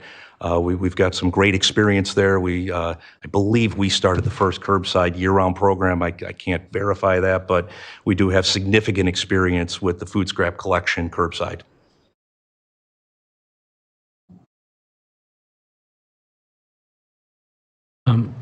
I echo a lot of what others have said. I think from an equity standpoint, I know that there's some communities that have something where it's a different colored bin and it's, you know, it's every other week or something like that. I'd really love to see something that is better for a significant portion of the community that is 1 or 2 people in the house. Even with 4 people in my household, I'd probably throw out garbage, 45 weeks out of the year. So I don't use it every single time. And that's why the sticker has been good for me. And having been here, and maybe we missed the boat 5 years ago. You guys had a really good deal 5 years ago, but I noticed that the first year price on this is 50% higher than the 5th year price on your proposal 5 years ago. I know costs have changed. I know you're probably trying to, expand and everything back there. But when I looked at that number, I was really disappointed to see how much higher, and you're all the same, so roughly the same, so I get it. And looking at other communities, it's pretty much the same cost everywhere, except I do know that some have the ability for a different color container that, nope, sorry, wrong week, I'm not picking it up. And you drive by, and the continuing to drive is more cost efficient than the stopping at every single household. So there is savings, and I wish the RFID chip, I wish you guys could figure that out. I'm in IT, doesn't seem like a hard problem to solve, but it seems like that should be the direction you guys are going, because that is the most efficient you could possibly be. Nobody's ever getting out of a truck. So It's tough in an RFP process, and this is me kind of showing you how the sausage is made in our process here with our competitors sitting behind us here. But we're given a lot of statistics. We're given the average weight over the years. We know the weight of the recycling. We know the weight of the garbage. We know how many homes. We know how many homes our trucks can pick up in an hour when it's fully carted. Okay, so we know all these statistics, so we can come up with a cost. And so in an RFP process where we don't have the opportunity to really sit down and, like we do when we're the incumbent on a contract that's coming up, where we could talk about what's important to the community, because we have some communities where that 95-gallon cart's $5 more, $6 more, because they want it more equitable. But then that 35-gallon cart's a lot cheaper too, because at the end of the day, we're just trying to cover enough revenue that we know based on the cost. We know what the cost of disposal is. We have rates from the Batavia transfer and the tonnage. So we have all these numbers and metrics, so we know we've got to at least cover this number. The biggest guessing game we have here is what carts will people choose? And we even made the assumption that probably 70% will take the 65 or 35-gallon because they're on the pay-as-you-throw. And so that 95-gallon cart, we're trying to make it kind of look good for everybody, where everyone could say, oh, it's not that bad for me, and oh, it's a little bad for me, but not horrible. And, try to make it as fair from the current pricing to what we're proposing. Sure. Yeah. In a different scenario, this would be here and that would be there. Yeah, and like I said, all of you are fairly similar in your pricing, and I was disappointed to see, we've heard the tales of recycling gets contaminated, and that's why we said, hey, charge for recycling then. But if you're saying it's down to, there's just not the number of households, there's not the number of driveways to make it work for you. I guess I understand that to the point, but I think if you charge for recycling, then you get a heck of a lot less people saying, oh, forget it, I'll just throw it in here for free, because I could easily do that 75% of the time. I could do no stickers if I had no social conscience, but I think that social conscience also goes to you guys to say, find a way to make it cheaper for those that don't use it every single week. And that's why we have all of our mailboxes are flooded with, you're killing me. You're raising my rates 600% for some people that are like, I throw it out once a month because it's a single person in a house and they don't produce much garbage and they recycle and they're very conscious of what they're trying to do. So I struggle with every single proposal, just so everybody knows. I think they're all awful. I'll just be honest and just say that right now. It's just not the right direction. And something's got to change in the way consumers treat garbage, and they cheat the system. So there's people out there cheating the system, and something's got to change in the way you guys do your business to make people want to behave differently. Sure. Just for reference, the numbers that I read earlier, the costs are based on 30% using the 95-gallon toter and then 70% using the 35, 65, and seniors. So just the costs that I read earlier are based on the assumption of 30% using the 95-gallon toter, and the other 70% using the 35-gallon, 65-gallon, and seniors. 10% seniors. So 30, 30, 30, 10. Basically is how Scott did it.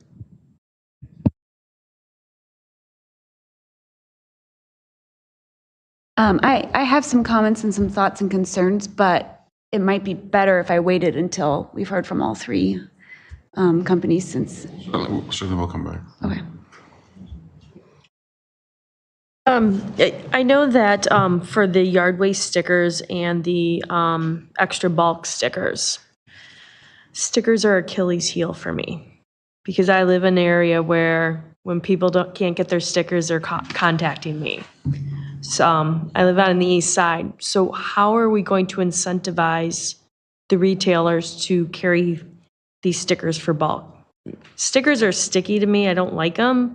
But if we're saying this is a way for them to get rid of these bulk items in the yard waste, how are we incentivizing our retailers? I believe it was 6 to be able to carry it, and maybe even one on the east side. So we would want to help you out with that. Just being over. Use the microphone. Let's go this way. I apologize. It's a good question. Your neighbor in Geneva has about 2,000 fewer homes, and I believe they have 6 or 7, including some on the east side, sticker retailers. So without making any hard and fast promises, we would be happy to go into some of those same stores that we have experience with, whether it's the Jewel, and I know they sell it already, but you just have to sort of beat the bushes a little bit. And anyone that's willing to sell them, we're happy to provide those stickers to them. So it's a very generic answer, but we would help you out with that to the extent that it didn't seem, like there was something self-interest about it. If I could dream of how I would see some of this happening again, I don't like stickers. They bother me. For the extra bulk, I'm a proponent to having a big spring cleanup, but, I may lose on that. But if I could dream, it would be more of a self-service where if somebody has something, they can order it online and almost have like a truck come through like one day a week. Like Batavia has our bulk pickup, you can sign up for it type thing. So just something, suggestion for the future to kind of get away from the whole stickers. We did go round and round regarding the stickers, and we still had a very hard time getting it on the east side. And I don't know if we ever got any. So, we can sit and talk to the retailers all they want, and what it came down to is they have a brick and mortar, and they have their fixed cost, and they weren't getting anything over selling a sticker. Yeah, I don't know what the minutia of the contract is right now in terms, some communities do allow for a 2 to 3% markup on those just to cover credit cost fees and to make it worth somebody's while. People don't like the idea of stickers as loss leader, so I think that's a good point. There is reluctance to do that. Again, there's no silver bullet that we have. I think we're nice guys, maybe we have nice smiles, but we would certainly try and help out and report back to you and sort of let you know how that was going. So the RFP document did include specifications for an online sticker ordering process. I used the analogy during some of our discussions, they could be an Etsy seller or they could be an Amazon Marketplace seller. I don't care how they sell them, but these are all multi-million, if not billion-dollar corporations who should be able to figure out how to sell something online and securely do so. So that will be an option for our residents to be able to go online if people are comfortable doing that. Dan, I do have one question for each proposal. For residents that have already purchased stickers through the current garbage collection service, would you honor those stickers if we went with your service? Unfortunately, until they ran yes. We, like Bill said, we have these transitions 6 to 8 times a year, and whether they're used for bulk or whatever the program is, we usually honor them for a certain period of time. That's something that we could discuss with city staff and come up with something that makes there's sense. language in the proposal for them to honor it for a certain amount of time. I can't remember if it's 30 or 60 days, but there's a specified time limit that they 30 or 60 days? Yes, and that's all. There's a specified time limit. I can't remember what it is off the top of my head. And that's also a good example of sort of devil being in the details sometimes, which is part of our, and here I go giving away trade secrets, but I don't think it's too much of a secret, but that's part of our outreach and part of the implementation. Those small things matter. So if we're fortunate enough to get this contract, we would work not only with the messaging to the residents that everyone gets in terms of the program, but with retailers. And we would give them on letterhead something that states that, hey, we're going to be the new hauler as of this date. We advise you maybe to encourage your residents not to buy too many stickers. We wouldn't send anything out without the explicit approval of city staff, but you can usually get ahead of that if you're sort of tactical about it.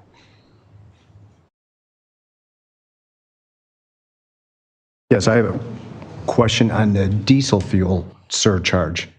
If diesel fuel does get over $6.50, what does that surcharge look like? Hopefully we'll never see that. And it's really just a proxy for energy cost is what it is. We even use it with communities we're running compressed natural gas trucks for, just because actually we've seen natural gas go up more than double this past 18 months where diesel didn't hit that kind of mark. But it's a big cost. I mean, right now, overall fuel cost is anywhere between, depending on the community, 4 and 7% of our cost. And it's really just a what-if scenario just to open up or have a discussion about the contract if we were to see, energy prices hitting rates on the, looking at diesel as a proxy of $6.50, $8 a gallon, something just outrageous. I thought we were looking at that last year at one point. We didn't get close, which was good, so. So you would talk to staff about that before anything would be. Yeah, for the record, staff is against any market-based adders. So for Lakeshore, it's the diesel fuel. For waste management, it's the recycling. We understand if a federal law changes or if a state law changes, that may change the pricing structure, and that's outside of everyone's control. But market-based risk is part of being in business. And that's why staff is opposed to any sort of market-based risk adders that would then get passed through to our residents. Why should our residents bear the risk of a change of market? They're a for-profit company. They should be bearing those risks. Yeah, and it's a good point that's being made there. I mean, we saw that with recycling. I mean, we sat here 5 years ago, we had a nice profit on recycling commodities. Right now, we're negative. We've seen a roller coaster of commodity prices over the 5 years, so that's a much bigger cost than fuel ever could be, but we know that it's really hard to measure. There's not an index out there for commodity prices. Each one of the haulers here have kind of a different cost structure when it comes to managing recycling stream. So that's something we think we do very well. We'd love to have something in there to protect ourselves, but over the last 5 years, it's hurt us. But fuel is one of those things that has been, and again, we're open to the conversation. We're kind of looking at it as a catastrophic type index, not something that's going to affect any of the communities that we partner with, but it's just catastrophic because what we've seen over time, and I've been in this industry for 30 years now, which is scary to say, but we've seen times where waste haulers go back to contracts to open them up. We've never done that, but they've all over the country, you could read stories where contracts have been opened up for recycling specifically over the last 5 years. You've seen communities drop recycling as a service to keep their costs the same. As they work with their partner, their waste hauler. Even the city of Phoenix dropped their recycling program. They do the pickup themselves, but we've seen contracts opened up for various reasons. We thought that the index was a way to, look at it as catastrophic, so we don't have to come in one day and say, "Holy cow, we are hurting because fuel's at $10 a gallon and electric's up, compressed natural gases, everything's up." When it's that big of a percent of our cost. So.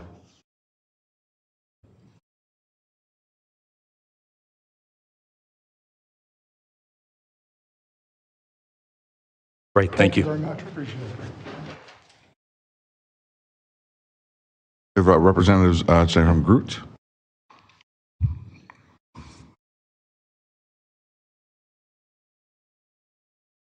Good evening. I like this. This is pretty good. I need that on more podiums. Good evening, Mayor, Council. I appreciate the opportunity. My name is Josh Molnar with Groot Industries, Municipal Manager. Very excited to be here.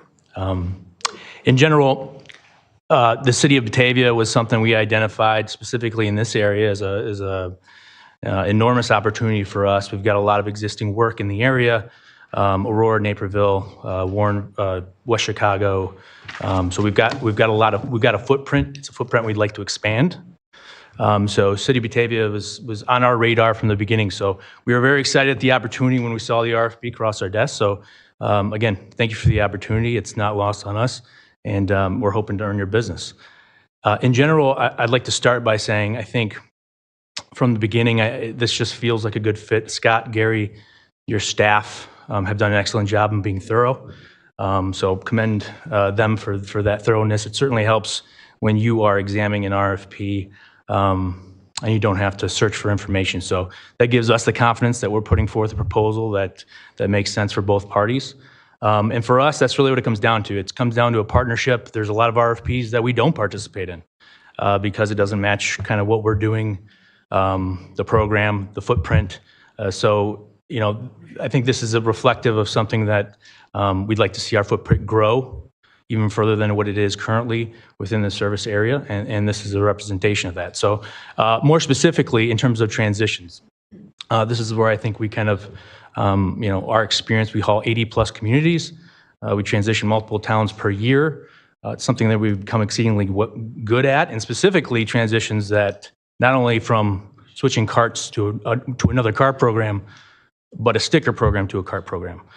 That's something we've experienced multiple times. Recently, we did it in Warrenville, so we're familiar with the pitfalls of that, and we'd like to partner with that. I think a key to that is really making sure the partnership is clean and that communication is joint. We've done that with a lot of communities, and we listed some references in our proposal, so we'd certainly like you to reach out to those, the likes of Naperville and Aurora. So in general, I think I'd like to start by saying it was clear from the beginning, if you looked at the original proposals, the original rates, based on us being 20+% lower, that I think we were the most eager to earn the business of the city. I know the terms changed, and the use of the transfer station is important. We tried our best to put our best foot forward. And like I said, I think we did that. In light of the new terms and the use of the transfer station, we revised our rates to meet what the village was looking for. But it's clear that we were trying to put our best foot forward from the start. In terms of the annual increases, I think it's important, as Gary outlined, the min-max.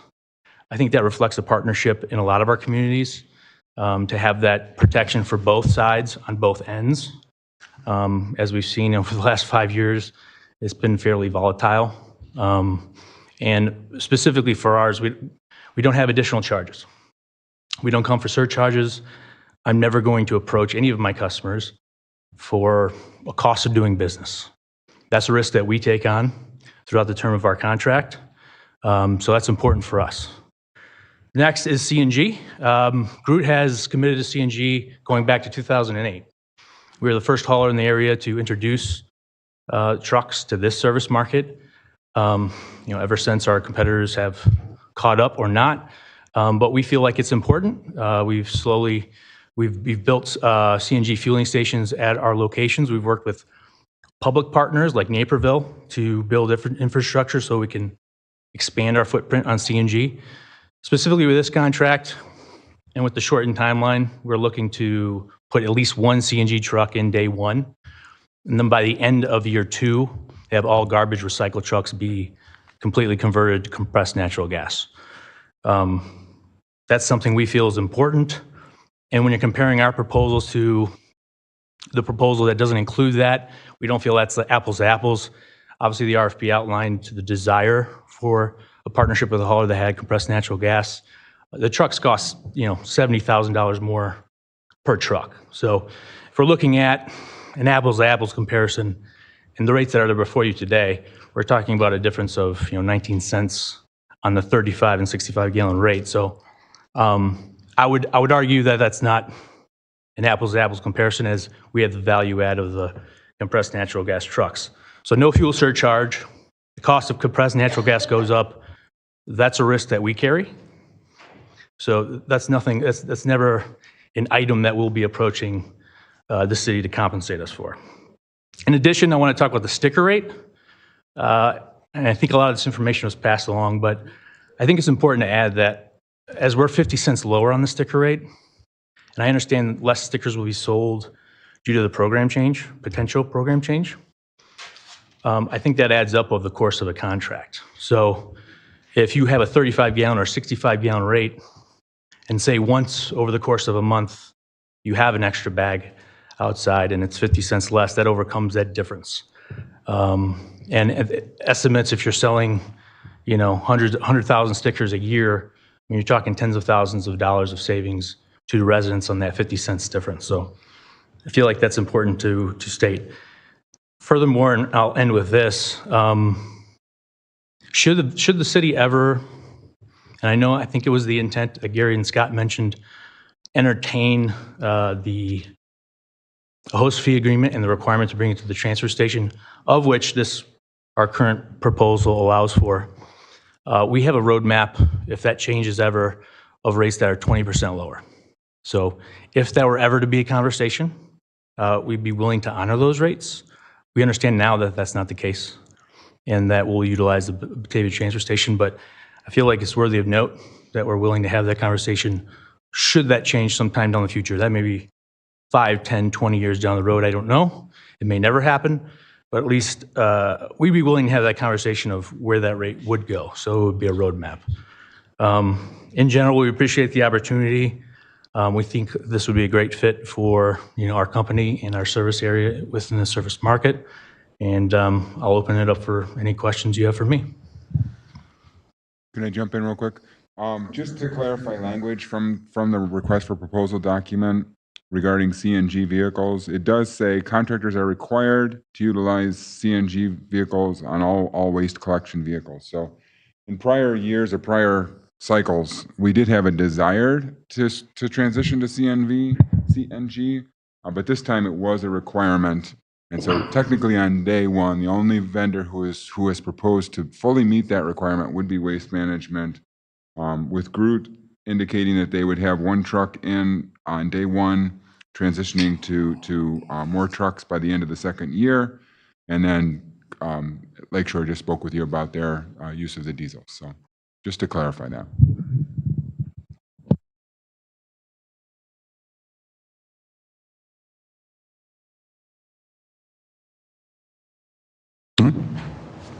Start with my questions. So similar to the last round, questions about the cost per gallon, and to other comments that have been made about transitioning from someone who has a 35-gallon sticker-based to then having to pay $20.44 a month for the toter. And I guess to a little bit of context as well, from my perspective, we as a city have signed the Greenest Region Compact. We have signed the Climate Action Plan. With that comes many suggestions and the goal of reducing waste production in the city of Batavia. So when I see pricing that incentivizes, or at least disincentivizes, producing less because I can pay $23 cents per gallon with a 95-gallon tote versus 57 cents per gallon in a 35-gallon tote, why those costs aren't equal per gallon. And yeah, then how we justify that jump from what I pay now per ticket for 4 weeks versus $20. Yeah, so I'm going to prepare you for some slight redundancy in these answers, but to Josh's point, a large portion of that cost is fixed with a union driver going down the street, operating a $500,000 vehicle. So that doesn't necessarily, I think, probably translate to the per gallon, dollar for dollar. Which is why, in concert with the issues we're having on contamination on the recycle side, is why I think you're seeing those sticker programs leave, or at least the haulers stop to provide proposals for those. But with those being fixed costs, those are fixed costs that we can't ignore. And then we've got to build that in. So at the end of the day, we get information, again, which you guys did a great job of, tonnage information, actual tonnage that we see on the street. So we feel fairly confident that we've captured that. It's just the truck going down, would be a fixed cost on our end. So if you know what your fixed costs are and you know approximately how many gallons and tonnage that we are creating, can't those numbers be adjusted to still equal the bottom line that you need to get, but then also make it more equitable for those the people that we want to not be producing as much trash? And then also, given what we currently have in terms of stickers and the toter breakdown, is Waste Management just bleeding money compared to what we would be spending next year with these new contracts? That'll be a question for the next round, I guess I will ask. But go ahead. Yeah, it's a very good way to ask that question. In general, we can structure the pricing. Again, we need X to service the town. We can structure that in different ways. I'll be careful because you've already had two rounds of proposals come your way with a lot of information. So I guess what I would ask for is the opportunity to negotiate, with your staff to flush those items out. I'm willing to discuss it. I just, as long as you understand there's X and we can structure that however we want. Typically, when we have a 95, 65, 35-gallon program, I know it's been spoken to that, maybe 30% will be a 95. We've seen more than that on average in our programs, closer to 40, 45%. But each community is different, and I certainly understand coming from a sticker town that the idea would be you have some lower volume customers. So, I'm willing to have that conversation. I would enjoy having that conversation, hopefully with a contract negotiation if we had that opportunity.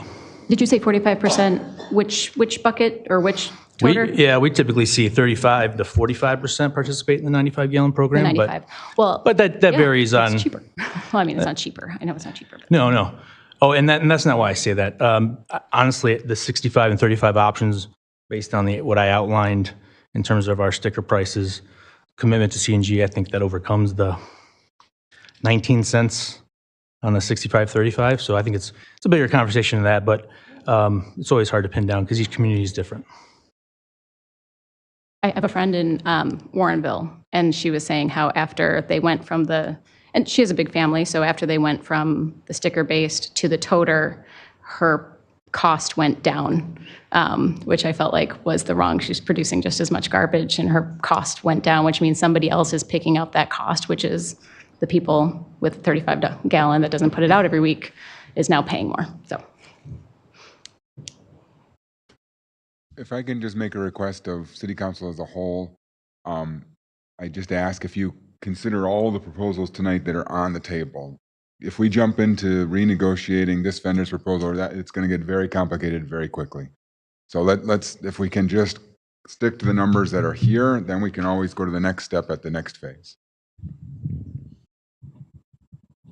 I agree. We do garbage. We're not in New York, so. Yeah, totally. But I'm also, I mean, I don't think we're locked into accepting any one of these three. We have the power to say, we reject these bids, please resubmit bids. So I don't want to be locked into. You can, but time is of the essence because the current contract expires in June. Totally. Still don't feel like I have to. Then we're New approve one York of with these. garbage on the streets. Yeah. I have my same two questions because sometimes people don't want to read everything that was sent out. So if they're just listening online or they just want to follow up quickly, what's the lowest price you offer for 65-year-old seniors? And then just the lowest price you have for 35-gallon totes? I know it's outlined, but just say it out loud. Yeah, our 95's at $22.44, our 65's at $21.44, and our 35's at $20.44 with the senior rate of $16.35. Our original submission was all below $17. Not worried about the original submission, just wanted the numbers that were. I'm sorry, for just now. running through So everything. the original submission is no longer being considered. And we have a $2.75 sticker, which for overage outside of carts or for yard waste. The overage, right. And then, like we talked about, that's, you'd figure out a way to make those easily accessible for whoever might need them. Yep. Yes. I'll go with my questions. Number of trucks daily in Batavia. 2 trash, 2 recycle, 1 yard waste.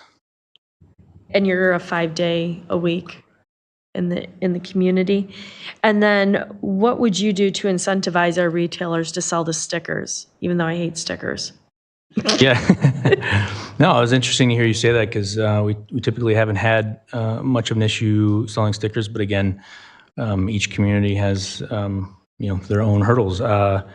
Yeah, we work with 80 plus communities, so all the Ace Hardwares, including the independently owned Jewels, the Walgreens, we've worked with pretty much all of them under the sun. So typically that includes a format, reaching out early, well ahead of a transition date. So we have a form letter, then we follow up with in-person contact.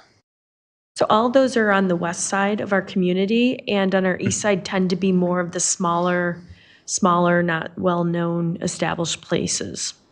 Yeah, no, we have other avenues to do that. We already sell stickers online. So there's if we were awarded the contract, we would have a town-specific page for Batavia. So it would reflect at its basic level everything that's in a brochure that will go out, obviously before a start date. Maybe even have a link if you guys have a garbage-specific page as well, or recycling page. Would have all that information in there. It would have where we sell stickers. It would also have the link with which they could buy stickers and order them online. So typically, if we've got spots like that, the online becomes, an attractive option. Can they buy just one sticker online, or do they have to buy 5 of them? 5. Yeah, it's a minimum of 5.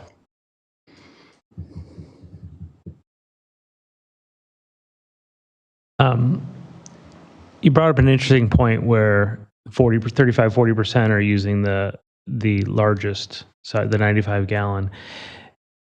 I'm wondering, I believe, like when I read a lot of these proposals, it's like, hey, we give everybody a 95 gallon. If you want a smaller one, call us up. So I'm wondering, one, how many people just don't bother calling up because of that.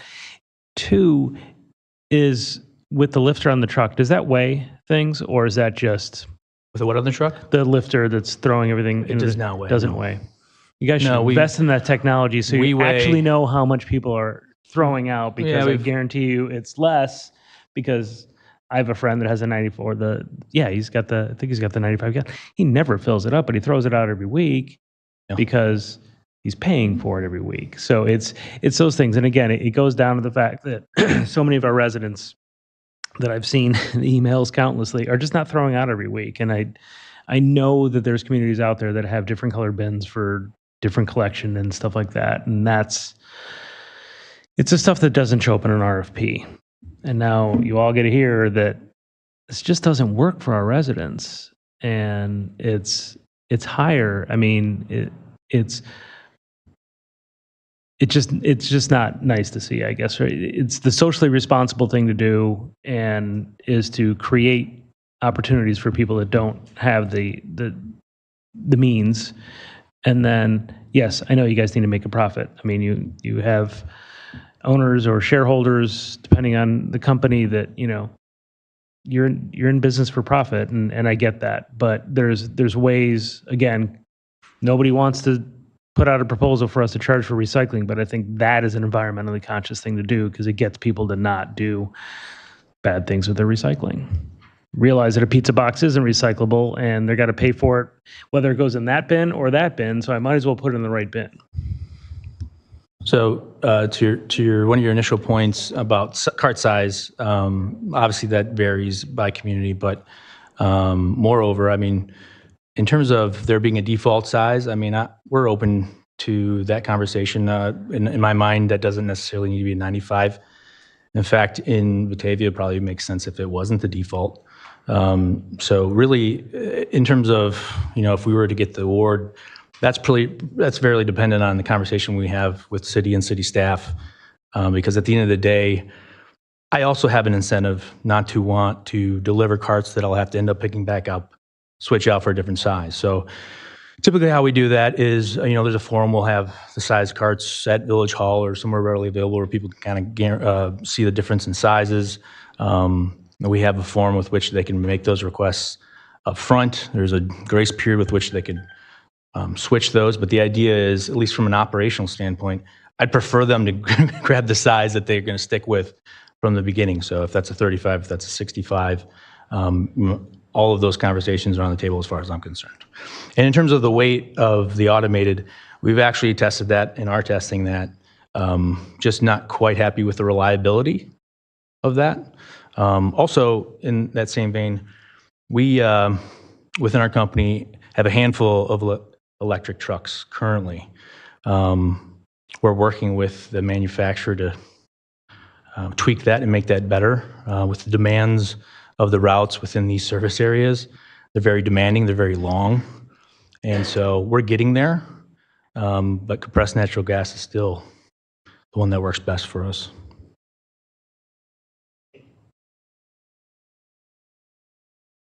Yeah, as was brought up earlier, in Wheaton, they have a paper tip using a chip technology. Do you guys offer that in any communities? Do you have any contracts that are doing that? Have you been?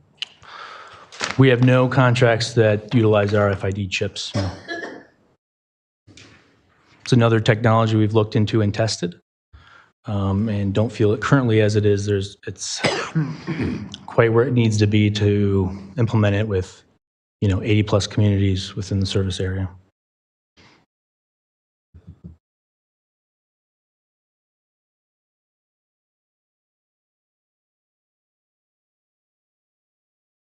All right, thank you very much. We appreciate the opportunity.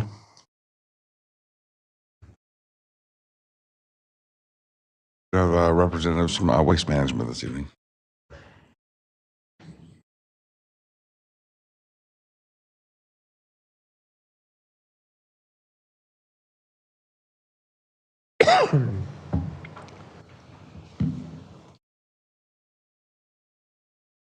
Good evening, and thank you for having us here tonight. I also want to give a special thanks to Gary and Scott for the process, and we've had a very good working relationship with them over the years, as well as staff, and we really hope that that continues.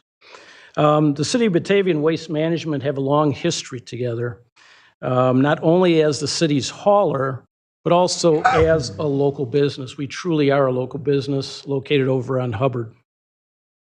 We have experienced drivers who know the needs of the neighborhood, the needs of the streets, and the needs of the individual residents. That's some valuable experience that would be hard to leave. We truly are a community partner. Again, being your hauler in a business for 15, 20 years. In the RFP, as Gary had mentioned earlier, there was a requirement for CNG trucks. Waste Management is the only responder or hauler that has responded that has a full fleet of CNG trucks servicing the residents here. Actually, we started using CNG trucks here in the city back in 2014. And I just want to make a comment. Does the city really want to go away from a CNG truck and go backwards on their clean air initiatives? Waste Management is truly a sustainable company. We are investing over $800 million over the next several years in RNG. What RNG is very similar to CNG, compressed natural gas. This is renewable natural gas that we're collecting from our landfills and reusing it. So $800 million. We're also investing over $800 million in our recycling operations. We just opened several years ago a state-of-the-art recycling facility in Hodgkins. It's actually our research and development facility for our company. So anything that we want to try to improve our recycling is done at that facility. That's where your material from Batavia goes.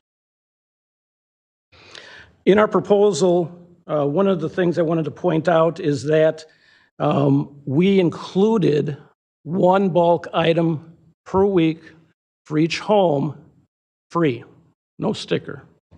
There you go. So reducing the number of stickers that the residents would need to buy and use. We feel that this is very important and also very convenient for the residents. I also wanted to point out too that we also included as a value add Waste Management's At Your Door program, which is a very safe, convenient, easy to use collection program at your door for household hazardous waste and electronics. That was a value add for you guys to consider. We submitted a proposal with clarifications and highlights as well as revised pricing. And as Gary said earlier, he has shared that with you. And so hopefully you had a chance to look at that and see that we did lower our price from where we were at, and hopefully that will be accepted as well. We responded to the city's RFP. We felt in a very responsible and qualified proposal. We did, of course, respond using the Batavia transfer station. Of course, it's ours, but we did respond to that. We also responded to the CNG portion as well. So I just wanted to share these few things with you. If you have any questions, I'll be happy to answer them. And again, we just hope that our relationship and our partnership continues.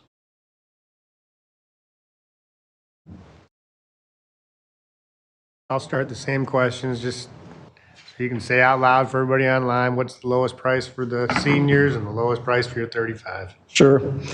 35-gallon price is $23.10. This is the revised price that we submitted yesterday. $23.10. The senior is $17.33.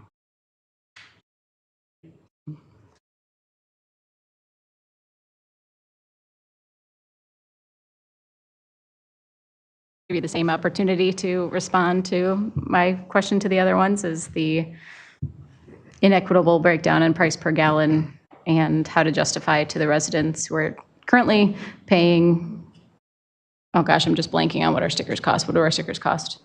Thank Thank you. Times 4 compared to $23.10. Understood.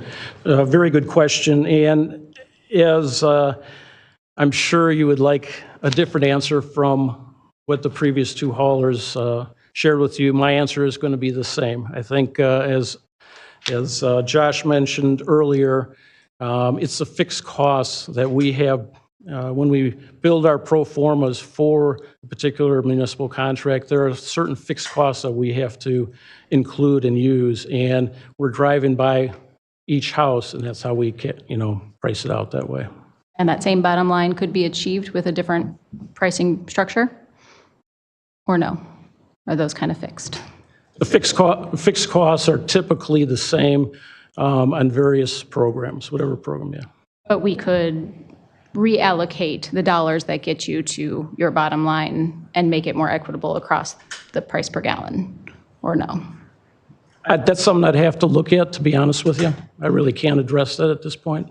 And as much as I know Jennifer would love to get rid of the stickers, I also feel the stickers for an extra bag of waste is another step backwards in the sustainability realm of trying to not make it easier or cheaper for people to produce more trash.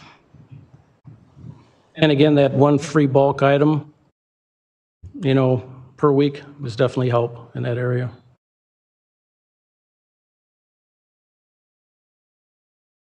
All right, so I'll ask my question.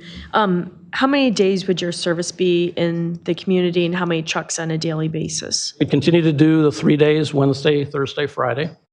And just depending on the number of homes, Jennifer, it would be anywhere from 4 to 6 trucks.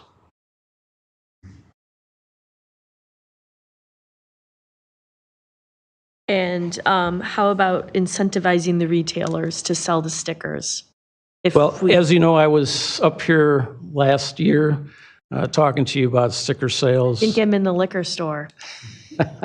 We do have one that I got last year, the Shell over on Fabian, and he's actually doing quite well with sticker sales. But as I mentioned at that time, we have been scouring, the east side is, as much as we can, trying to find new vendors. We had Berkeley Foods for a while, but they just didn't want to do it again or continue on. So a lot of times the businesses just don't want the additional burden, I guess, of selling stickers, because some of the feedback I was getting is they're not getting really anything out of it. People are coming in and not buying anything, from their stores. So That's where I talked about the incentivization of it and, do we increase the cost to give them a higher amount is, one thing to possibly consider, besides the 2 or 3% to cover the credit card transaction. And even some of the businesses said the 2 and 3% was an incentive for them to sell it. I'm thinking $1. We'll take our 3, you take your $1, and we have a great day. So you're uniquely qualified to answer this question. So the transfer station, it's come up a lot. How much of the garbage that goes to the transfer station, percentage-wise, comes from Batavia? By the way, this is Chris Rooney. He's our senior district manager over at the facility. As a percentage of the total, I couldn't tell you that off the top of my head.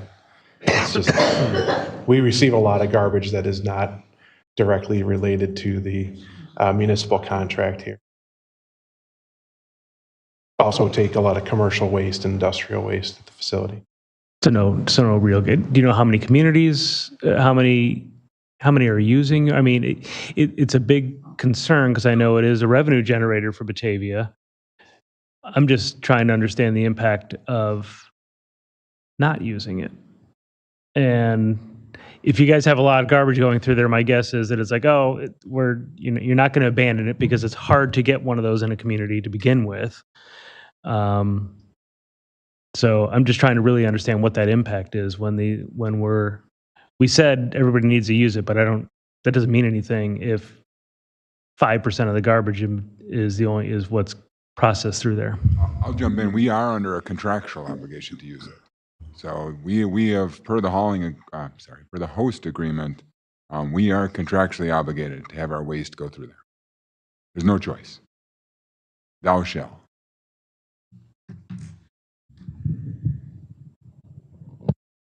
What if we break that obligation? I mean, is the obligation that I guess I need to understand that more because I think any potential renegotiation of the host agreement should be completely separate from this conversation and probably would occur at a future date. Right now, we should work under the assumption that the host agreement is what the host agreement is because it's a legal document that we're bound by. Definitely needs to be brought up for conversation because I don't know what impact that really has on our community and our residents. And obviously it can't be communicated to to the us. community is just shy of $500,000. That I understand. What I don't understand is how much are we contributing our garbage to it that it's $500,000 that we're creating this obligation to our citizens that, hey, you have to pay higher garbage costs because we're telling the garbage companies that they have to go through there. So separate discussion, but it is tangential to this discussion is the problem. So I won't say everything I said before. You guys know how disappointed I am in these pricing. Even after you saw the pricing from the others, the way it impacts our community, it's just, and you guys know better than anybody, it's amazing that these are the prices that we got. So that's all I'm going to say right now.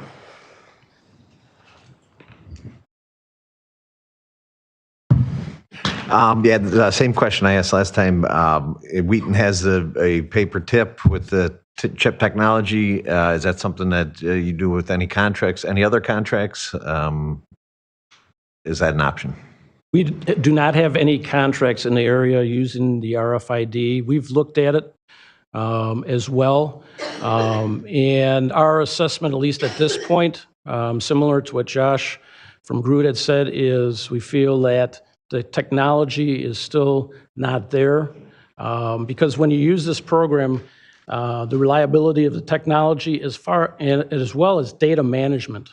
From what we understand, there's quite a bit of data management behind the scenes, gathering all this data from the truck. We,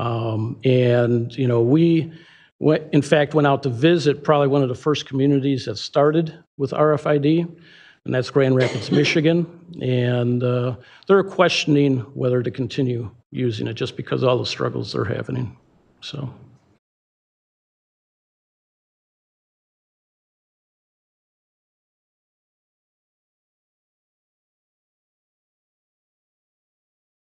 Thank you. Thank you very much. Turn this over now to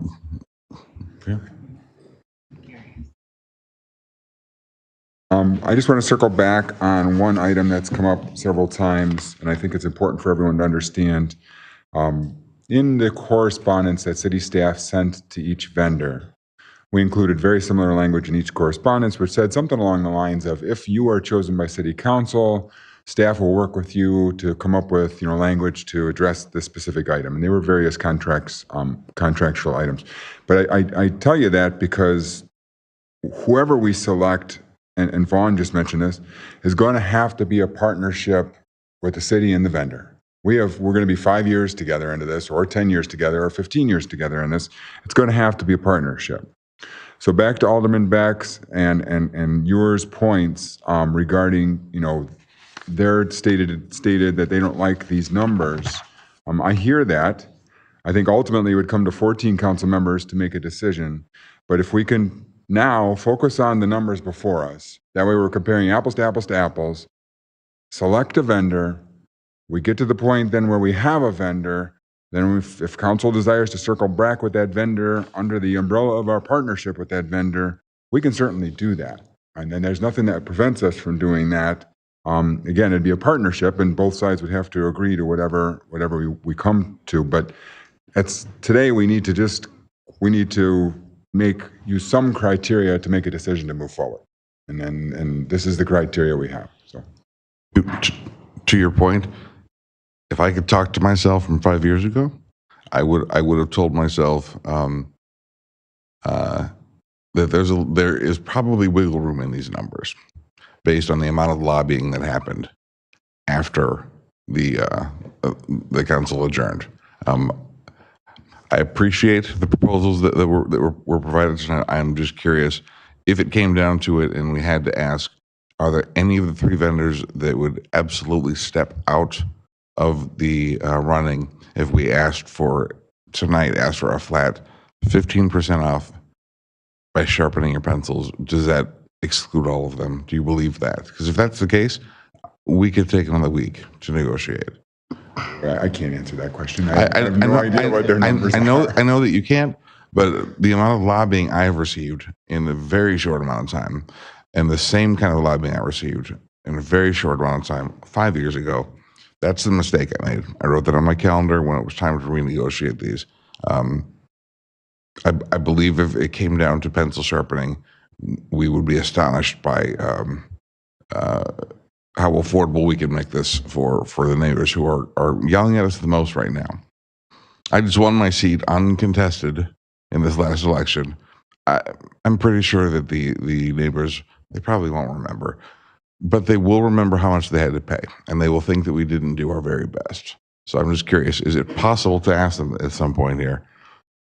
And Dan, Is this your best? do you think that we lose our positioning if we choose one tonight and then ask them to sharpen I would pencils? absolutely recommend we don't vote on anything tonight. We have an opportunity to look at these numbers here, but I will say this. Let me just jump in and counsel. Fair. I feel like I'm standing in 2018. Right now, we have people who have operated in good faith with city staff, submitting confidential numbers, who have gotten us to this point. And all three are on an even, well, we can argue maybe Waste Management isn't even because they just submitted new numbers again. But let's toss that out for a second. To my point. All three should be on an even playing field right now, okay? And yes, maybe you don't like the exact numbers that you're looking at, but right now the process is fair. We open up to the Wild West, again, staff just kind of ducks our head because this is exactly what happened in 2018. I'm not asking you to do that. We asked last time for pencil sharpening, and they understood what that meant, and they came back in about, a week. Well, mind you, though, last time we ended up awarding to a vendor who cost $1.5 million more to our residents. That doesn't make sense to me. I understand that. It was a confusing negotiation, but those same people seem to think that stickers are the right way to go. I know that's not where the tech is. I know that this tech will eventually catch the people, which there are people online acknowledging that they don't buy stickers and haven't bought stickers for years. And I understand why you wouldn't want to put that on the gentleman or the lady who is driving that truck, but there's a lot of money bleeding in this industry and a lot of garbage out there. So my thought is, I don't think it would be that bad to ask for a pause, but this is not my vote. This is the council's vote. So that's the only reason. Again, all 14 of you need to decide, but you would need to give us clear direction what you want. I don't know that I even know what you want. You know that I support everything that our staff does. I go out of my way to support what staff does. I would never give you guys an assignment that I thought was unfair or that was an undue burden on you. I would ask you to consider the possibility that there's still wiggle room in these numbers, and I like to. So the decision is not made tonight. I think an important thing for you to know is that if you were to move to a new vendor, what is the period of time that a new vendor needs for the transition to get everybody in the entire city of Batavia, new toters in time for when the current contract ends. So if both of you could come up and answer that question, what the transition time. Dan, can I make a comment too, real quick? In terms of timing, I noticed that Geneva is discussing this. Their proposals are due May 1st for the same time period as ours. So if they're able to compress it into that much time, I think we've got a little bit more wiggle room, and the urgency is not necessarily there. And I will also apologize to both council and to all of the vendors that submitted RFPs and to staff. going back and reviewing the conversation that we had, I was very excited about the paper tip as an equitable answer to alleviate the sticker burden. But I was not clear enough to say that that's in lieu of stickers, and if that's not an option, which I just can't believe, to your point, that it's not, the technology is not there, that the toters would not be an option for me, that I still wanted to see stickers included in the RFP, and I am so disappointed that they're not. Geneva's RFP is for stickers. So I'm also very curious to see what they open, because if they open proposals for stickers, then we know that the option is still out there for stickers. I agree. And that's a big mistake I feel like we made. Dan, I was saving some of my thoughts till after, yes. Abby said exactly some of the things I was thinking. I had looked at Geneva's RFP, and they, in their RFP, they're still asking for stickers for their new contract. I had the same thought about our January 10th meeting, excited about paper tip, but that was in lieu of, or it wasn't that or carts, but, I want something that is reasonable for all of our residents. And I feel like these proposals are not reasonable for all of our residents. I did some census gathering this week, and between like 50 or 60% of our homes in Batavia are without children, and our average household is 2.66 people. So we need to be offering garbage proposals that reflect those numbers. We have many, many citizens who are on fixed incomes who are buying one sticker a month for garbage at $3.28. Not a single thing in these proposals are offering anything compared to that. And we need to be fair to these residents.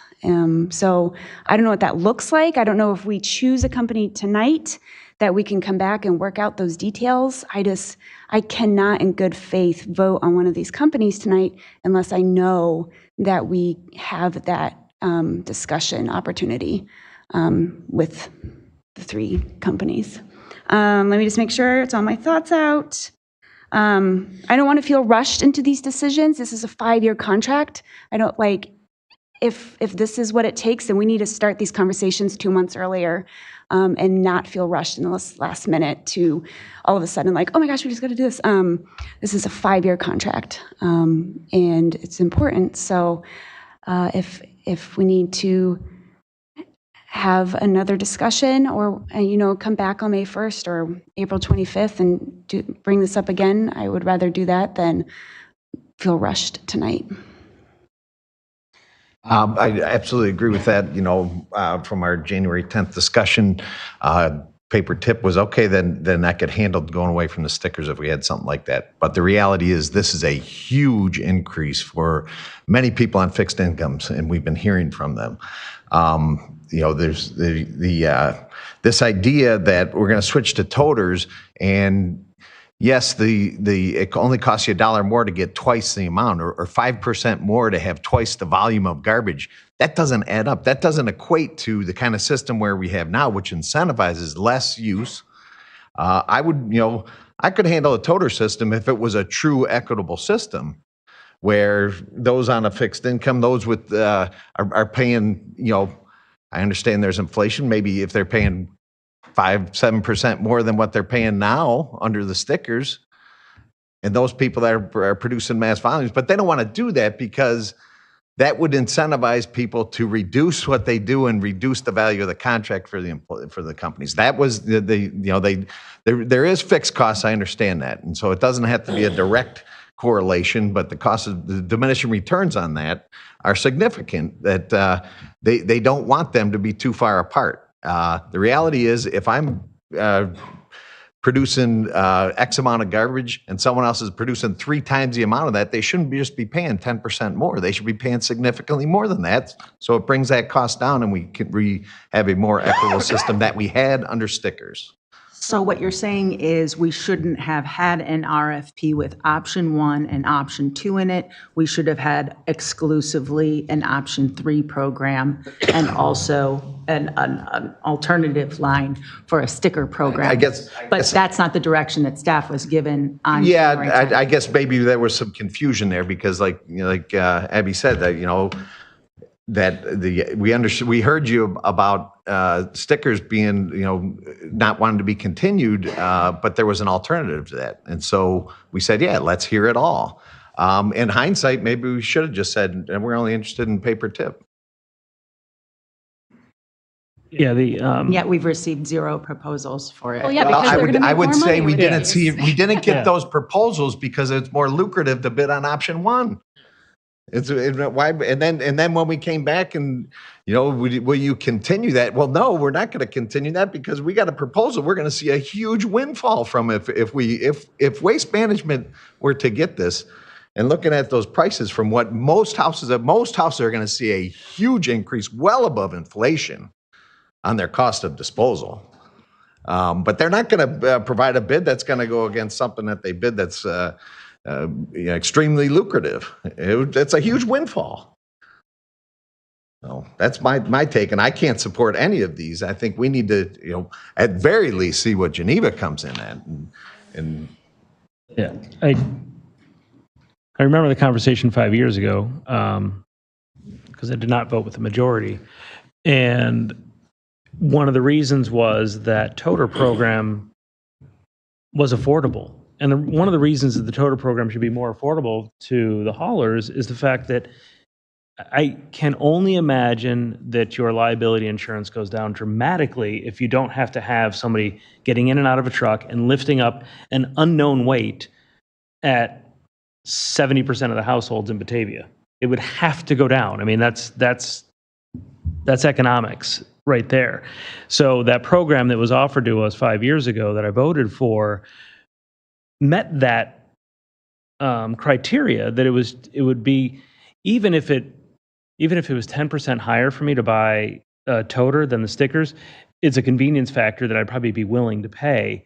But when you're looking at the fact that it's 50% higher than it was before, and it's significantly higher than what people are paying right now. If I was to throw out garbage every single week, I would look at throwing out garbage every single week in a toter that I paid for a monthly fee should be less than I pay for a sticker for throwing it out every single week. That's the economics of it, and that's how it should work, because you guys save money on that without having to have somebody the potential to get injured. So yeah, and again, going back, there's options in other communities where it's every other week and it costs you less because it's a different colored tote and you don't pick it up. You drive right past it because, that's the orange tote. It's not the green tote. That I only pick up every other week. Those are options that are offered in other communities. And that's the kind of thing that needs to be readdressed to, in my mind, before I would consider anything.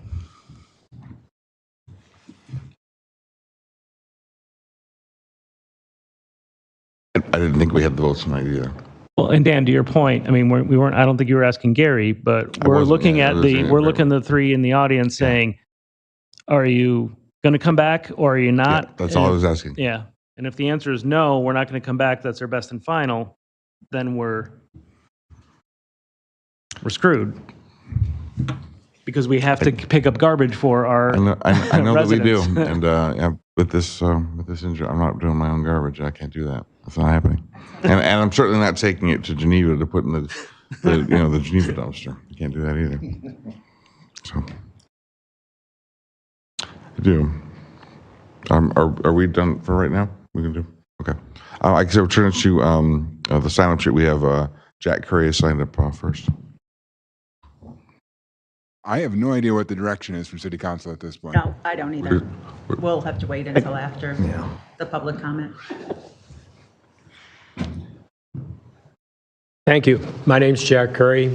Myself and Joyce, my wife, have lived in Batavia since 1986.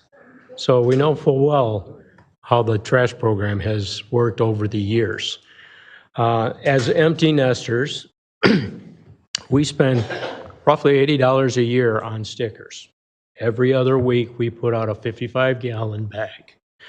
We spend $30 a year on buying the bags that we use to put out there. That's $110 a year. This program that we're looking at now is going to easily double that. And according to the gentleman over here, almost half the people in the city of Batavia are like us, paying $100 a year for a sticker program. While I'm on the sticker program, we heard arguments for why we can't do a sticker program and how it doesn't work. Yet we're using stickers for yard waste. So it obviously works for yard waste. If it works for yard waste, it works for garbage. Okay? Second thing is, if I can't fit everything in a 35-gallon bucket, I put a sticker on the extra waste. Again, if the sticker program doesn't work, it doesn't work for anything. As far as the low costs that we talked about, $14 a month for a senior citizen if he doesn't recycle. If he recycles, it's another $2 a month. You know what's going to happen? People are not going to recycle. That's the bottom line. A few other points. I took the liberty of looking through the 46-page document that was online. I skimmed it because I didn't have enough time to look at it all. First of all, the RFP looked for 3 options. Obviously, in the RFP, you didn't require 3 options. Had you required 3 options, you would have been able to throw all 3 bids out because nobody gave you all 3 options. Having retired from a business where you turn in bids with required options, they get thrown out. You don't get looked at. So whose fault that was, I don't know, but it should have been a requirement, and it wasn't. The other thing with respect to the proposal, the city of Batavia gets free recycling and refuse collection, which means I get to pay for that. And if I'm not paying for that in my taxes, I'm paying it from their hauler fees. Why are you voting on a package that gives the city free garbage collection, but I have to pay?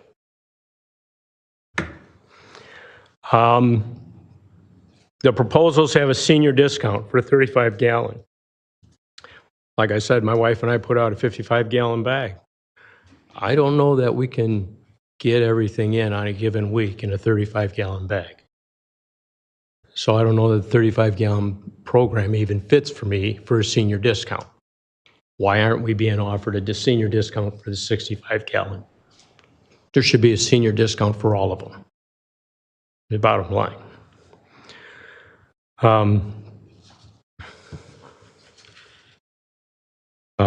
One of the proposals had a diesel surcharge in there, which came up in the conversation. I guess my question there is, who pays the surcharge?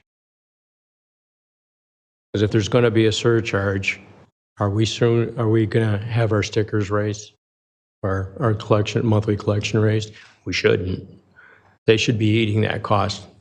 They're doing business. As far as the annual increases, it should be a set fee. You heard a couple of these guys say they have union drivers.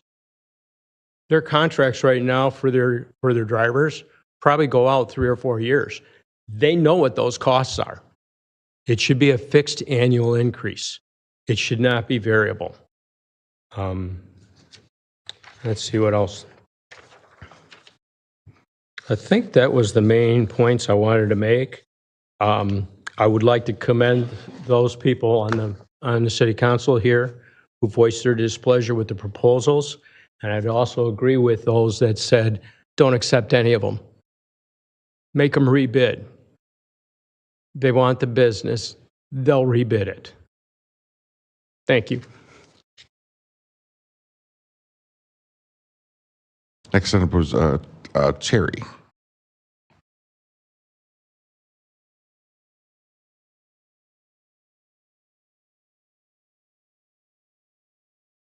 Hi. I'm Terry Haney. I live at 606 North Avenue here in Batavia. I've been in Batavia since 1978. And my comments on this, I'm another one of those seniors on fixed income, small household. Right now, I put out a 35-gallon bin, 34, 35, once, maybe twice a month. This would increase my costs hugely. Yard waste and the garbage waste, I think the per tip, I think that should have been a required request, and I think that that would be the way to go. Flat rates discourage recycling. They discourage judiciously reducing, reusing, and recycling. I think that needs to be looked at very closely. Thank you. Next, we have Charlie Corey.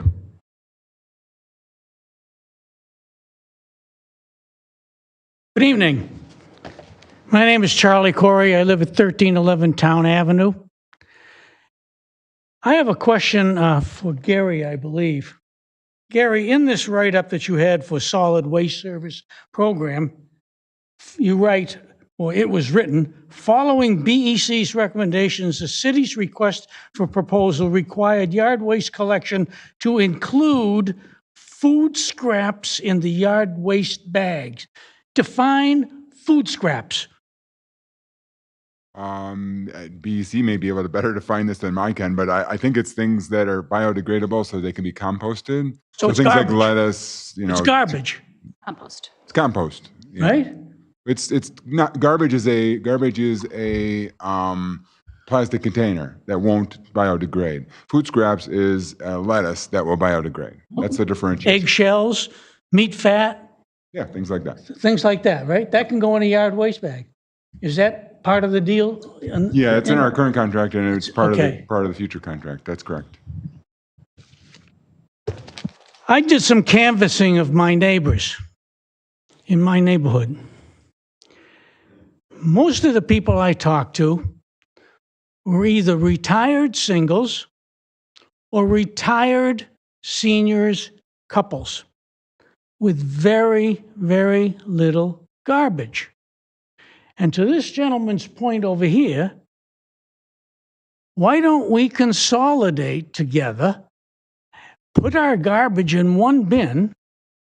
And my question to this gentleman right here is, and to the rest of the bidders, will you provide us free recycle bins to our addresses if we follow your proposal? I think it's okay to make comments, and you can also suggest what you would like the other, what the companies to do, but I think it's unfair to be having people Well, he made the respond in the proposal. moment. Laura, he made the proposal. Okay. He's the one that said you can get together with a neighbor and throw your garbage in with them. You've got your answer. Huh? Then you had your answer, right? Well, but no, my answer is, will we get a recycle bin? Would I get a recycle bin if I get to my neighbor and put my garbage in with my neighbor? Will I get a recycle bin to recycle my goods? Because it says it has to be paid for. So that's my question. So the request for proposal document called for monthly toter rentals for refuse and a free recycling bin. What, Gary? And a free recycling bin. Yeah, so monthly total rentals for refuse and a free recycling bin. So is that the additional, what you call the additional 35-gallon recycling toter? No, that's if somebody wants more than one recycling. That's what I thought. But what are you referring to as far as the recycling price? Well, look right above that. It says included 65-gallon recycling toter. That's the one that's $0. That's included with what? With your rental of your refuse toter, The rental of the what? garbage toter, 35-gallon, 65. I don't need a garbage. I think if I'm put it in my remembering names. his comment correctly, Lakeshore was referencing a practice that is done among neighbors that they are discouraging, that they do not want to happen because the fixed cost of still traveling down the street is the same. And so then if they're only picking up one toter per block, then they don't get their costs covered. So I don't think he was proposing that as a option. Yeah, there's no option to just receive a recycling toter for free. If we gave people just a recycling toter for free, there's no guarantee that that recycling toter wouldn't become contaminated. It would We're just doing become it now. garbage. We are doing it now in the context of a sticker program. Well, because it cost me $3.28 a month to get rid of my garbage and nothing to get rid of my recycle. So now I'm going to have to pay $14.18 to get rid of my recycle. Doesn't make sense, to your points. Does not make financial sense at all. And that's what my neighbors are saying. It's crazy. It's crazy what they're doing to us. Thank you. So before we move on, I made a mistake by not saying this to begin with. We do want to limit this discussion. That we have a couple more things, and we have an executive session. Are we okay with limiting time to, what do we say, typically 3 minutes for items? comments to 3 minutes. And then also to be respectful, remembering that if you're providing the same testimony as the person behind and so on, that's not helpful. So if you have something new to say that has not been presented already, or something that a council member has not already underlined as saying this is definitely something we're concerned about, I would ask that those people, when I call their names, if you have something new to bring to the discussion, please bring that. Is that fair? Okay. Dan, I'm okay with people reiterating their concerns. I understand that keeping it short, but I'm okay with hearing it out too. I do.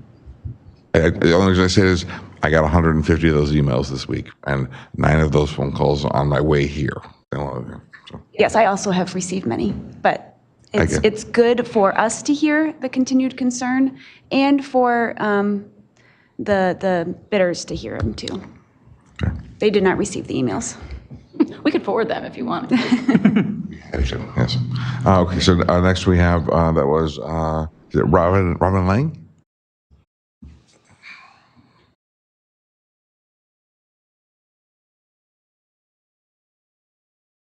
Hello, I'm Robin Lang, and I live on Batavia Avenue, 624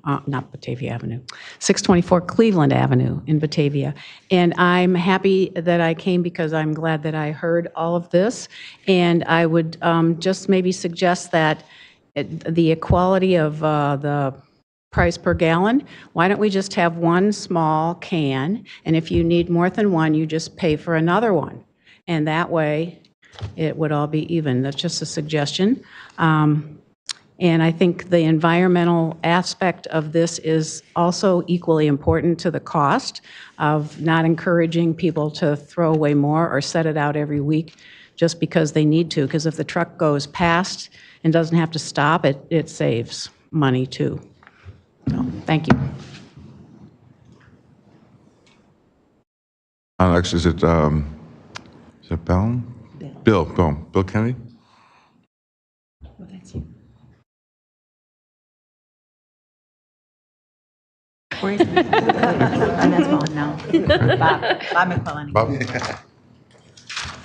Bob? Is Bob McQuillan still here? Oh, yeah, I saw him. He left. Bob?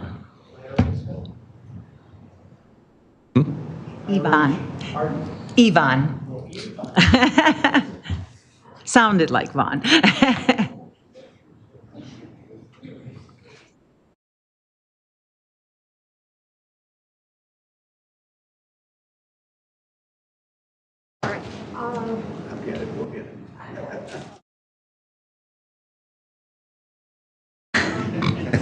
name is Yvonne. I live at 1156 Pine Street. I'm sorry. I thought I could talk louder. I can scream.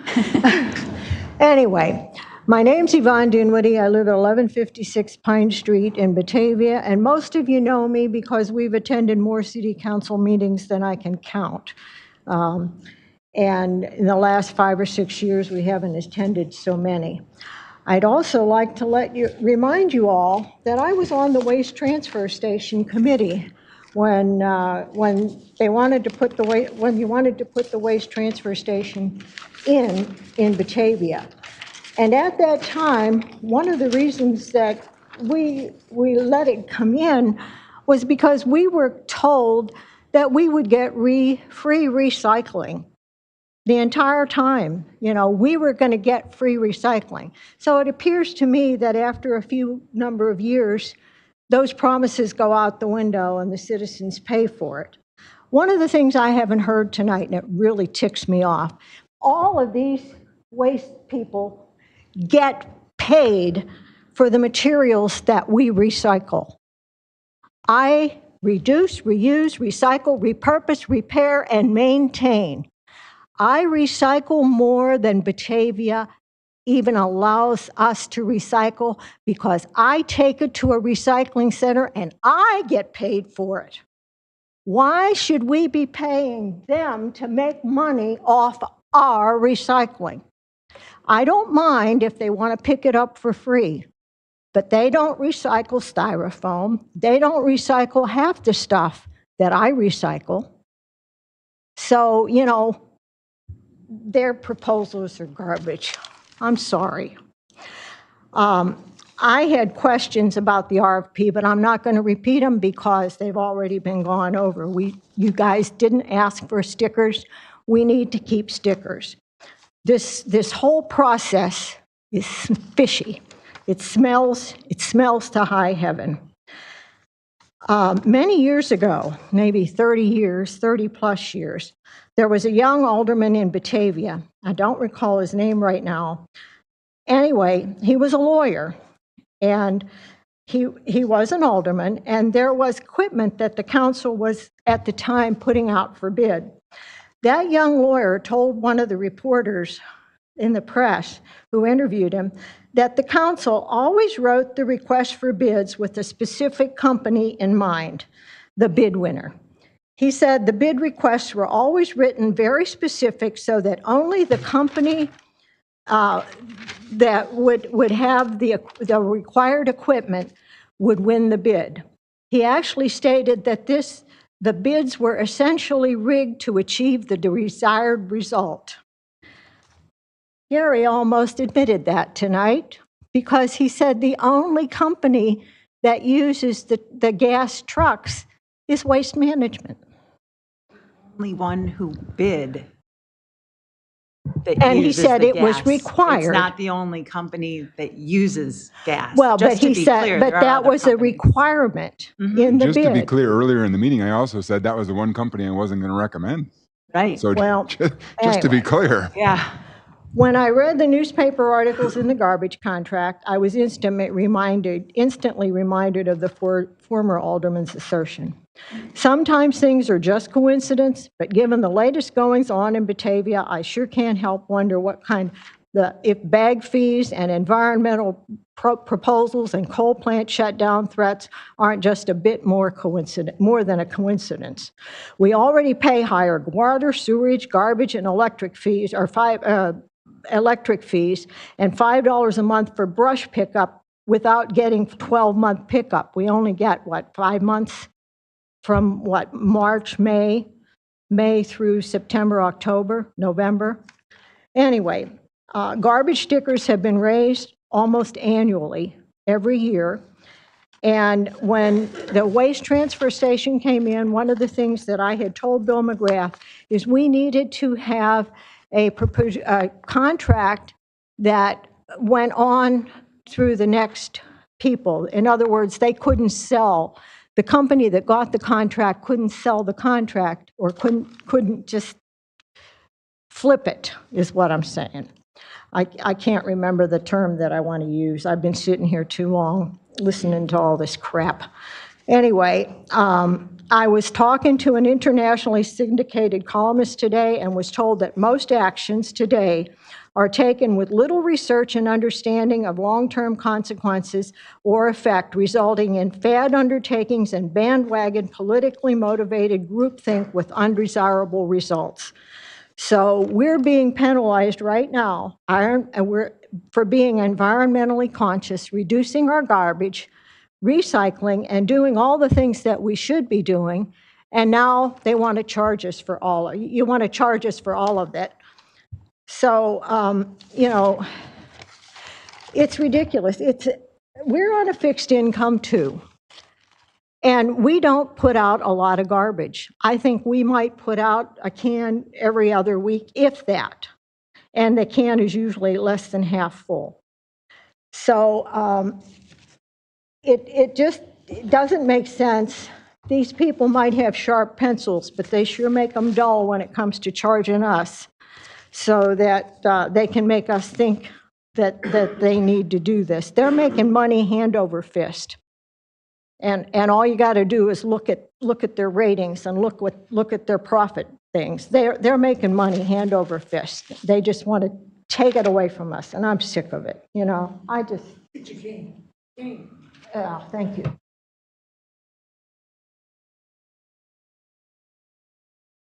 So that is all for the sign-up sheet. I'll put it back to committee. Do we have any additional discussion as a result of the testimony that we just took from residents?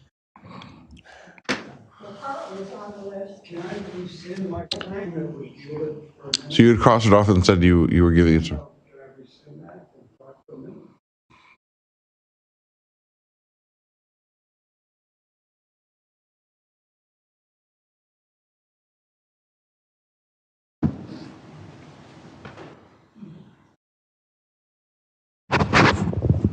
Good evening, Carl Dinwiddie, 1156 Pine Street, Batavia, Illinois. Hello, Mayor Pro Tem and the council members.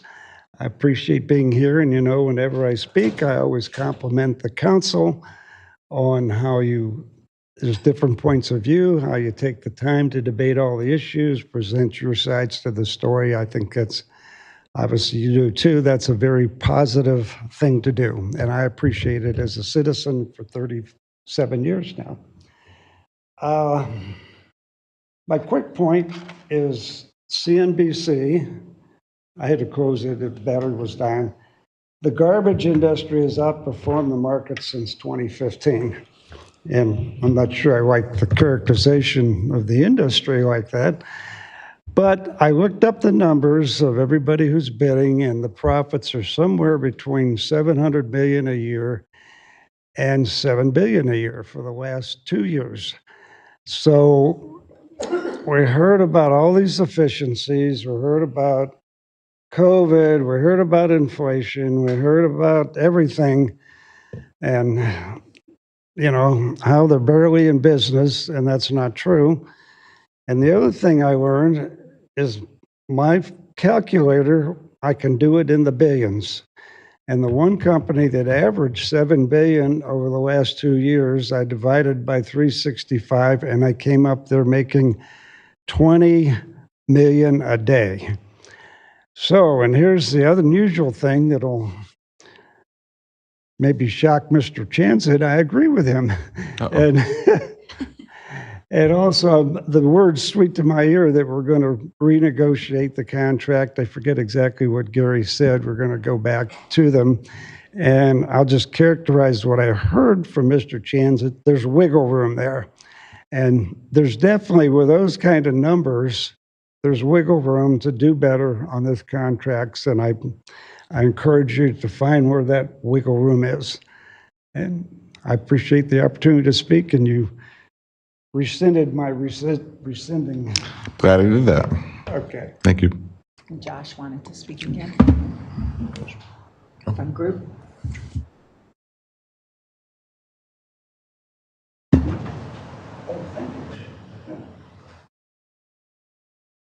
So I wanted to get up and mention that there's a lot. I mean, obviously the discussion, the center point, the focal point is rates.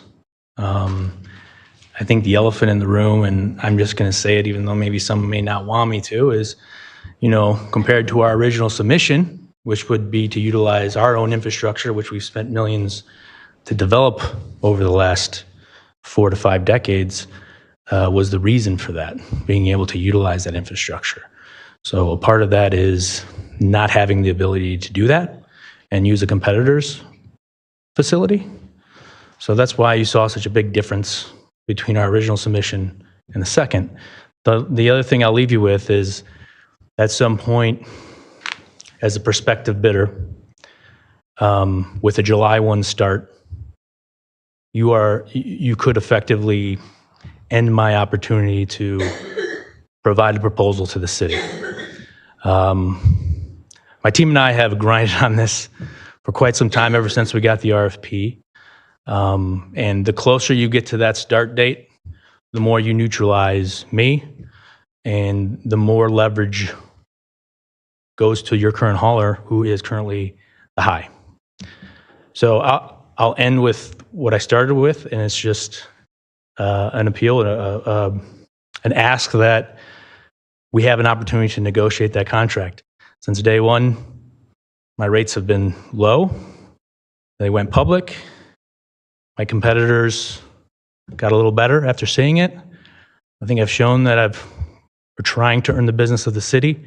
There's a window for that, a time window, and I can appreciate the extraordinary change you guys are looking at going through.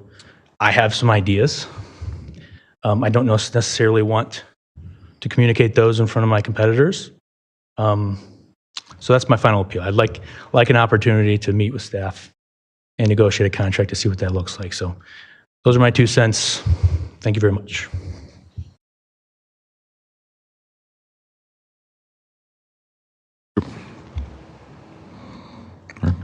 I guess, to your point, what is the drop dead date for all of you that we have to make a decision? Our next committee of the whole meeting is in 2 weeks.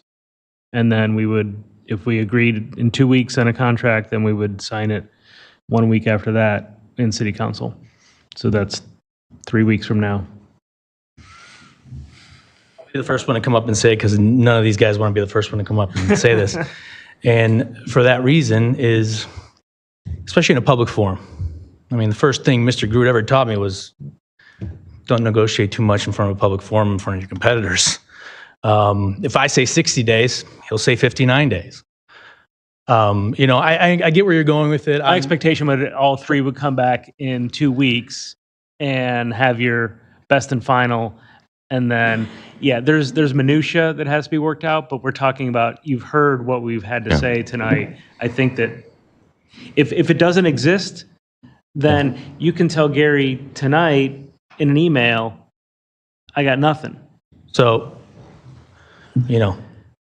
there's been 2 rounds of opportunities for all the haulers to provide proposals. I started off way ahead, and that's shrinking. At this point, I'd like to have the ability to negotiate with staff, with the city direct, and not have, a competitor who was, here all of a sudden. I mean, I'm being very candid, but at this point, I think the conversation's gone down this road. And maybe I'm sharing too much, but we're pretty upfront and frank on that. And so typically, we like to have at least 60 days. You're in an environment where trucks and equipment are very difficult to get. And at some point, I'm gonna run out of time. Lakeshore's gonna run out of time to procure that. Now, I think I'm in a really good position because I have the bandwidth on trucks. But still, with carts, delivery, communication to residents, I think we came out with our best and final. I'll just put it out there. Is there, again, that's X, and I'd like to earn an opportunity to talk about how we structure X, but at some point, 3-4 rounds with all the competitors, I'm not sure what else I can do. So, just trying to appeal to the process. I understand the bottom line for all 3 of the companies, and they were within a little bit. I needed to know what to tell my neighbors. They're in the same boat as me. I'm a single guy. I don't throw out a lot. Mine are going to go way, way up. This tech is going to catch up with me and realize that I don't use a sticker every week either. So that's where we're headed. I get it. If you're that close, I think that that you would submit a bid if we were going to meet in 2 more weeks. If we said let's have a final bid by Friday, yours, we think we know what we're looking at. I was curious, are all 3 of you leaving us, or are you the only one we're going to be talking to in 2 weeks? That's all. Yeah, and I understand the difficult situation you guys are in. I had to bid like 3 times on the house I live in right now, and it was not a pleasant experience. And then, because everybody, in fact, I bid, and the other person didn't know it was the last and final bid, and they bid again, so I had to raise my bid to get the home. So I understand you're in a difficult situation, but the next round of bids would still be private. Everybody sees it. You guys all know what each other are bidding. And you heard what is missed, like I said before, is missing the RFP is the discussion we had tonight, is some of the things that don't translate well into a 40-page document saying, hey, this is what we're looking for. But I think you guys have all heard some ideas, even the idea from one of the residents saying, hey, just give everybody a 35-gallon. If they need another one, they can pay for an extra 35-gallon, and then that like evens the playing field. So those types of things that are out there, there's not a lot to play with. I get that, but there's something that I imagine everybody has to play with. And that's all I was asking for. For tapping the base. That's literally all I was asking. I just wanted to communicate that from a non-incumbent who doesn't own the transfer station in town, who can't utilize their own infrastructure. You know, my hands. I wish you heard me before. I wish we weren't bound by that, but that's, I guess, and that's, I can't fix that in the next 2 weeks. So I'd like to try. I guess for lack of a better term. I'll step down. I just, I think it's pretty revealing so far. My intent was to earn. So, with 2 rounds, I was hoping that we could maybe enter those discussions, come back to you in 2 weeks. But appreciate your candor.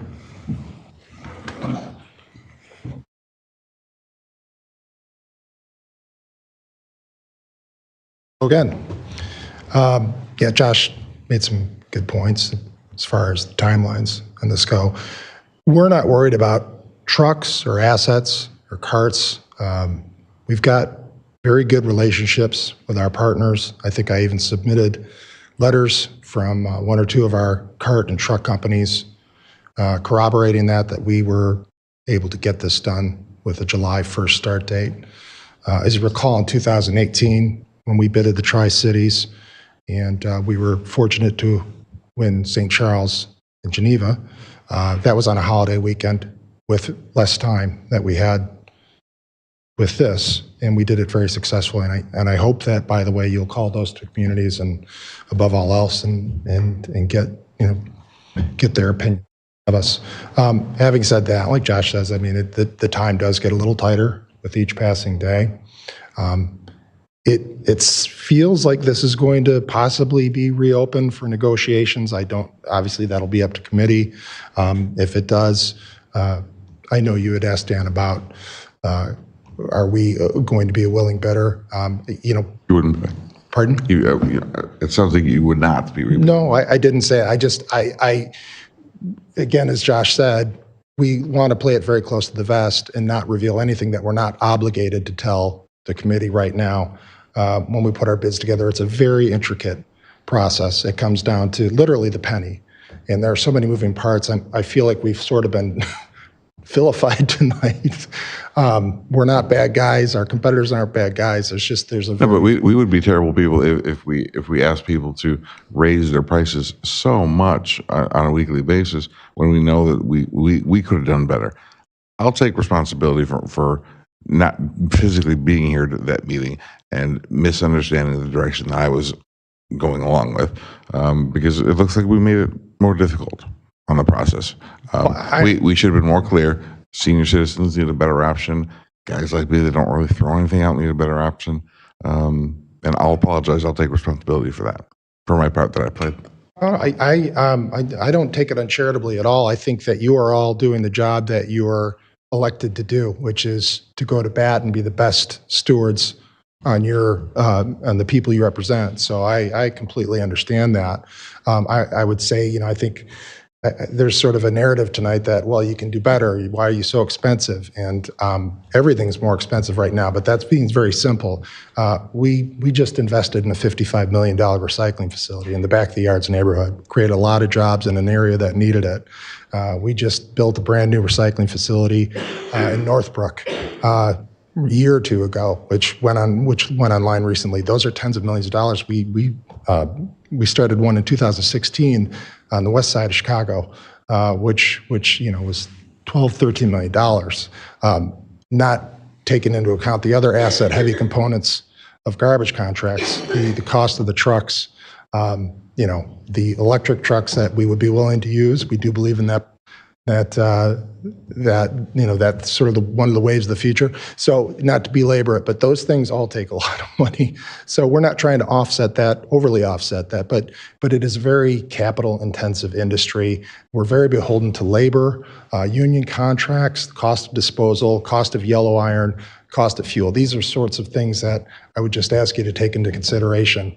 I wish we could bid it where it was 5 years ago. I don't know if that's plausible, and again, I'm not going to reveal anything at this point respectfully, but anyway, thank you for letting me talk to you again.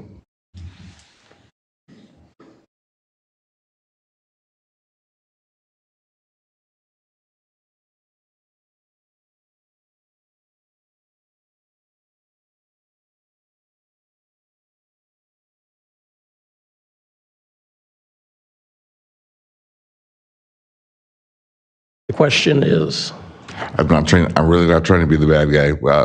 Is there additional pencil sharpening that you folks have? and as I mentioned earlier, we felt we came forward with a very qualified proposal, but I can't answer that question at this point. I'd have to take it back and talk to the team.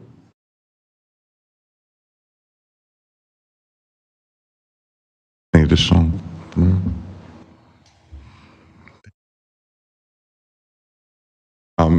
What direction would we like to take?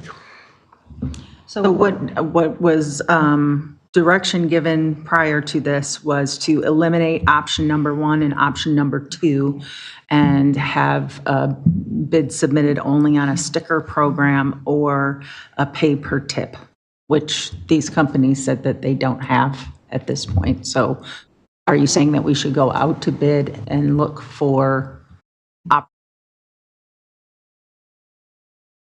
I can say I personally, and if other people don't like it, seeing the toter program costs be more equitable so that we are incentivizing people to waste less. So if you have to, is it going to be that you're paying for a toter on a monthly basis and everybody's paying the same for the same size toter? Because then you're not really incentivizing No, people of course who put not. less in it. So it is a pay per tip is what you're saying? So I'm saying that, so if I look at my breakdown again, everyone pays 23 cents per gallon. And so if you have a 95-gallon toter, you're paying 23 cents times 95. I'm paying 23 cents times 35. So can I add to that? So looking at numbers, the current price for a 95-gallon toter under the current contract, someone that doesn't use stickers, is $27.06. 2 of the bids would be a huge cut, would be a significant decrease in the cost for the largest producers of garbage. Whereas those that just have one or buy 2 stickers a month, they're paying $7. It's going to be doubled at minimum. And that's the problem I have, is that we're putting a huge burden on the people that can least afford it. And we're stopping we're taking away incentive to be more conservative on how much garbage we produce and trying to reduce. That's the problem I have. And that's who we've heard from the most are the people that are going to they're going to see their prices triple in some cases, even more than that for those that have been very good stewards of and just don't produce much garbage. They're going to get hit by a burden because of the structure that all 3 of these are proposing. That structure does not differentiate because they don't want people to take the lower route. They want, if it's, I'll go for the 95 because it's only $2 more. And then I never have to worry about having to, fill that. Black Friday mentality. Like, we have to build for Black Friday, but that one day, it would be really nice that day after Christmas to have the $95 gallon toter. So I will pay more, I will waste less, which is, yes, exactly. But if it would be, so the starting price for a 95, which is currently $27.06, under one contract, it would be $22.75. It's almost $5 less. That is a big problem. I cannot subject our constituents to that. And so I would agree with you, Abby. If we had something more equitable, a structure that made sense. I get there's I understand that there is fixed costs.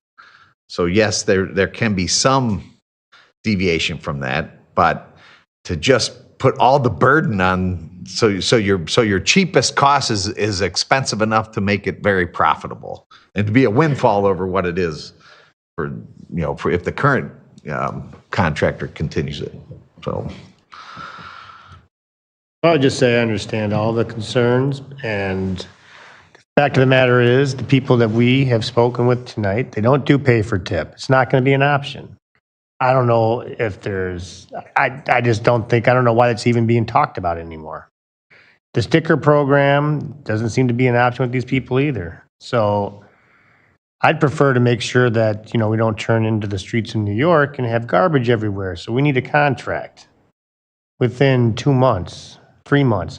3 months is when it's up, less than 3 months. So, these philosophical musings on certain issues, I think, are not going to get us to the end game where we get a contract to get our garbage picked up. So I don't know. I don't think that this whole pay for tip, I think the pay for tip thing is kind of out the window unless somebody knows of a different company that thinks that's a great option that's going to be able to provide that to us on a cost efficient basis. I mean, we're already looking at, how Gary had said, look, even our current provider is way above what these other two are showing for these options that they have. I mean, at a certain point in time, a decision just needs to be made as to what's overall economical for the overall contract that we have to have within reality. And reality is not pay for tip. And apparently, I mean, I'm only dealing with the information that's been provided to me, but apparently the sticker program is something that's not viable for these particular entities right here. So These things are being talked about because these are value statements that we as customers, we are the customers driving demand. And so if we're only taking what companies tell us the options are and we're not shaping the market, then yeah, we have to roll over and just take whatever we're offered. But we are the customers, we are the ones driving demand, we are the ones asking for certain technologies. That's why it's being talked about. I recognize that paper tip is not an option across the three that are there. But I hope that the message has been received by all the waste haulers out there that, hey, cities like communities like Batavia want these types of options. Maybe we should look into that. I totally get that, but I think the point is, at this point, now that we've had all these discussions, staff wants direction. And I'm trying to focus on what the direction should be, because I think all the points have now been made over the last couple hours about various things that can be done, and I totally get all the various points, but I think now we need to give staff direction. So I came here ready to vote on one of these three options, but I understand council's concern and many of the residents' concerns, and I share many of those same concerns. I use stickers, I use one a week, and this would be a significant price increase for my own household. I would be skeptical of trying to totally reopen and starting from scratch. I don't want to do anything like that. I think we would be negotiating against ourselves with the limited amount of time we have. I think based on tonight's discussion, though, I could support and get behind directing staff in a sense of see if the entities that bid on organize, I guess, the monthly toter based on the different size, based on our conversation and what the residents have shared, and see if they can make it a more equitable where there is a cheaper option for that 35 gallon that isn't going to be such a significant increase. I could certainly get behind directing staff that, and we come back and are ready to act, as quick as possible because we're running out of time. But I would be wary of totally trying to start from scratch here. That was what happened 5 years ago. That's exactly what we got. We had a square that had a list of what those numbers were. I do agree with Alderman Connolly. I was ready to vote tonight. I sat here 5 years ago where I seen we took a bid $1.5 million more than the lowest bid, which we had the opportunity to save people money and we didn't do it. Now all of a sudden it's a real big concern, and I agree. But there's got to be a way, if we selected somebody, we could reorganize that tote program, because I agree, $14 a month for a senior citizen who throws away garbage twice a month is a lot. Maybe we could somehow reorganize, maybe it's $8 a month and 95 gallon goes up a lot more than what it currently is. Take an average of all the totes and then Right. multiply it by the gallons, Yes. as Abby said. I did it. I have the math if anybody wants to see it. In front of me. So I'd like to see something like that, but I think we created a bad precedence 5 years ago. I agree to that. I would add that, like, whether it's a cheaper price on the 35 gallon, or again, some communities have the colored bins that it's like, hey, your orange bins goes out on the first and third week of the month or whatever, and that's all it gets picked up, and they drive past it if it's not the right week. Those are options. I think that the haulers have heard our different options. Again, this is missed in an RFP, and they have the choice that, hey, what you have in front of you, like in a week from this coming Friday, it's submitted, and it's, hey, you have the choice of what we already submitted, or here's our last proposal and done. And then 2 weeks from today, we decide we look at those, and that's what we're stuck with. We're kind of stuck at this point. I get it. The paper tip. I'd love to have something in a rider saying if the technology comes around in the next 5 years that we reopen. But other than that, it doesn't exist right now. So we have to live with that. At this point, I think the only option available to us with the current RFP, I'll wait because I really want you to hear this. I'm sorry. That's all right. At this point, I don't think what you just described is an option for us to just throw it out to them to say, come up with an inventive garbage program based upon what the discussion that you've heard here today. That would be a new RFP that we would have to invite everybody to and specify what we were looking for. We could go back to those who have bid and ask them if these are their last, best, and final offers for the different types of toters. Based on the discussion, they might come back and say, we're raising the price on the 95-gallon toter, and we're lowering the price on the 35-gallon toter. But I think at this point, we haven't done this option for every other week, different colored toter program. It's a senior program. Yeah. It could be treated as, what's your senior program? And our senior program is an orange bin that is only picked up every other week. So it is something, because we asked for a senior toter program. By definition, the way it is right now is everybody's saying, hey, it's a few dollars less a month. But if it was different, if somebody said my senior program is every other week, then that may be an option that Would they that could be be provided. satisfactory? Because I have heard from a significant number of people who are not seniors who say that they have done their level best to reduce the amount of garbage that they're throwing away. And so if we come up with a program and it's just for the seniors, I think you're still going to have a large swath of people that aren't served. Kind of going along with what Abby said, where we're really trying to reduce, and with some of these initiatives that we've taken, and I know that this is outside of what the norm is for the waste industry with how they do their pricing, because I looked at pricing out of state and it's very similar. It's, the The low guys are, they have to pay more. But if there's some way where we can change it to where it's the low totes are the ones that get the benefit and the bigger totes, are having to pay more. Yeah, that's what I was that- saying. We could look at changing the price on the That different kind of aligns levels. to what we're trying to do as a community of reducing waste and, Right. I don't know, maybe 5 years isn't the right time limit. But,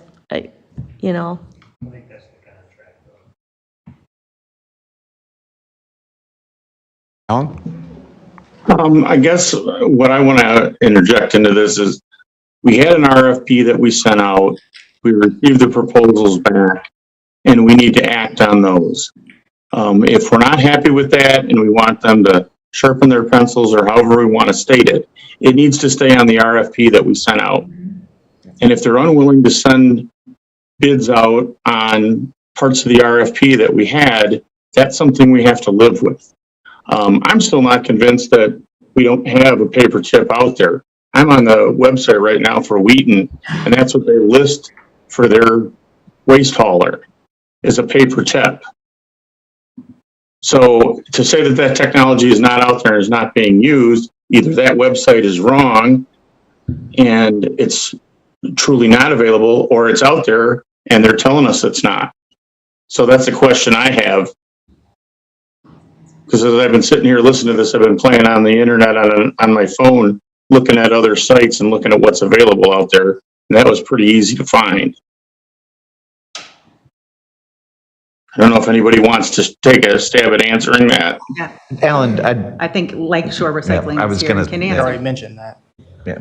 Yeah, so Wheaton is one of our communities. And as the gentleman just said, we do offer RFID technology there.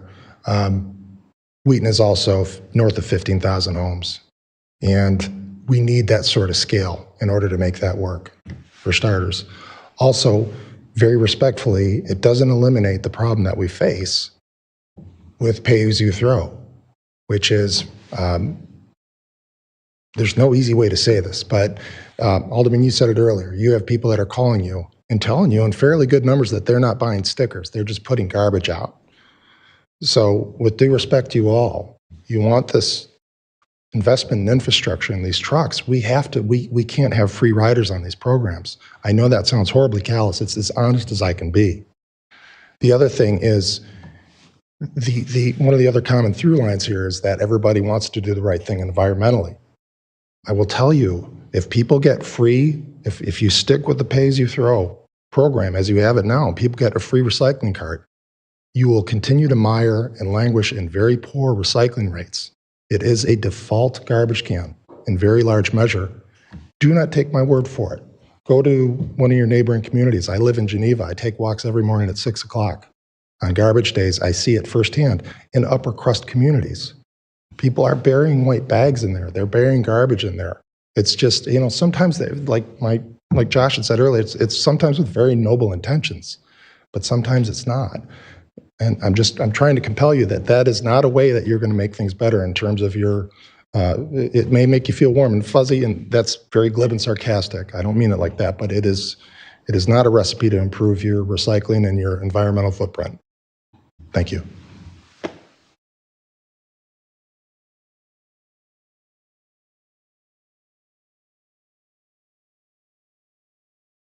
So I agree with Alan that we need to just stick with what we got here with the RFPs and the way it is, and we got to make a decision. Well, I think we stick with the RFP and not ask for them to come back with new technology or different colored carts, but we would like to see if they have any lower numbers and bring that back in 2 weeks. Not lower numbers, redistribution. Redistribution Yes. of numbers, that it's Yes. not such Yes. a penalty for some. Yeah. Because that's just not, I can't subject our constituents to that. That some would see a huge increase and some will see a decrease. Well, The ones that had the 95 totes or 95 gallon totes on 2 of the contracts, they're going to see a significant decrease in their cost. While the people that can least afford it, I cannot condone that. I can't. And I agree with the redistribution concept, but you also just have to realize that sometimes there is the unsilent majority. We heard from the very vociferous people who, this is affecting, but we don't also want to, lose, I don't even know what the phrase I want to use is, but you don't want to start, saying this is great for these people, but then penalizing anybody in between or up at the top. It can't be an extreme shift I can here tell now. you the ones that are got 95-gallon totes now look at this and say, yeah, great. Where do I sign? It's not a penalization, I'm going to see a cut in my costs. Right. It's just, it's a cost for doing the trash. If they don't want to pay as much, then they look at ways at reducing their waste. And the people that have the big ones, because you even said it, Chris, you throw everything in the garbage. You don't recycle.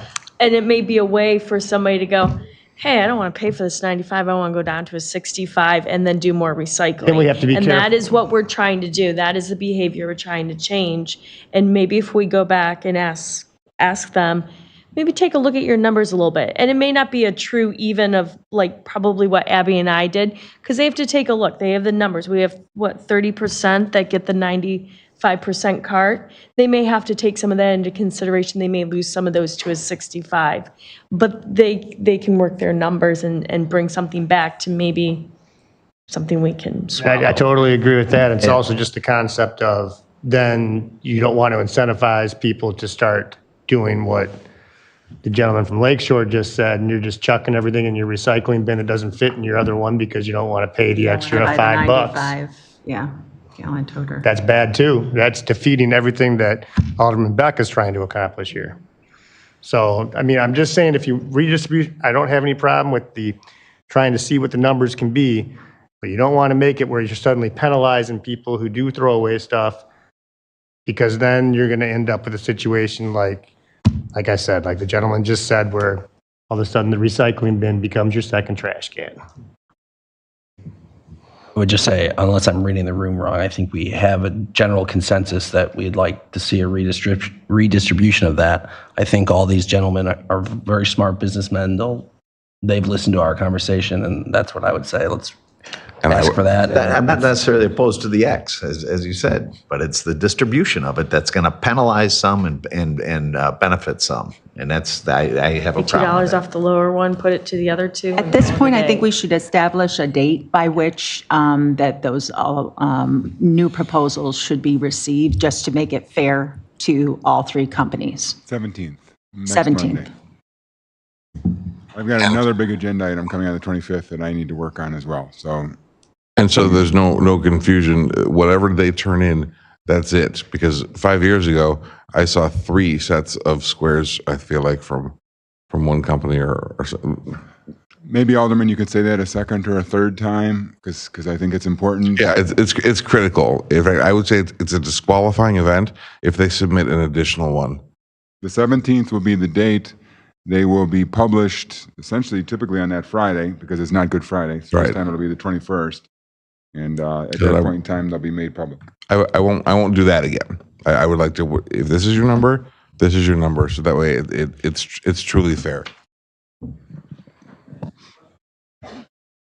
What was the disqualifier? That if you were to submit a bid after the other 3 bids or the other 2 bids were published. To me, that seems a little unfair. Unfair. I hear What I'm getting at is Yeah. that the numbers I kept, agree. But they're moving all weekend. Right. But we're putting somebody who was totally out of the picture now back in the picture. Right. So for the other 2 vendors, that's kind of, to me, that's not fair. I'll take whatever direction you guys want to. Could I ask a question of the 3 haulers? I believe you indicated Geneva has got out for bid a sticker program. Are you gentlemen not bidding Geneva with the sticker program? Respectfully, sir, I'm not going to, that's a separate conversation.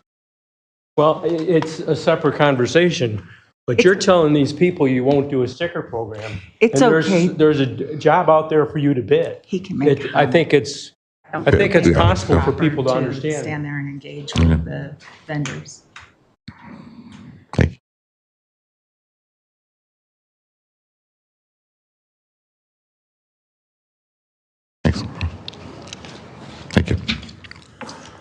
Okay. Dan, your concern on the moving bids. That's all I was getting at. Well, no, but it is a concern. It's a concern I had, and it happened last time, and it still didn't make a difference. I don't even know if I don't know if we can do anything we want to do, but we've seen it once. Do we limit this to two? The two low bidders right now. I'm fine with that too.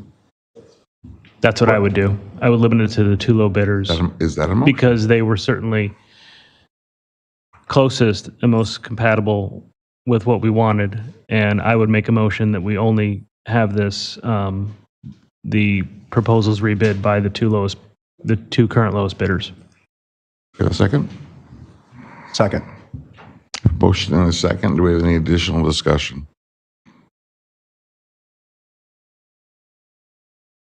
Clerk, call the roll.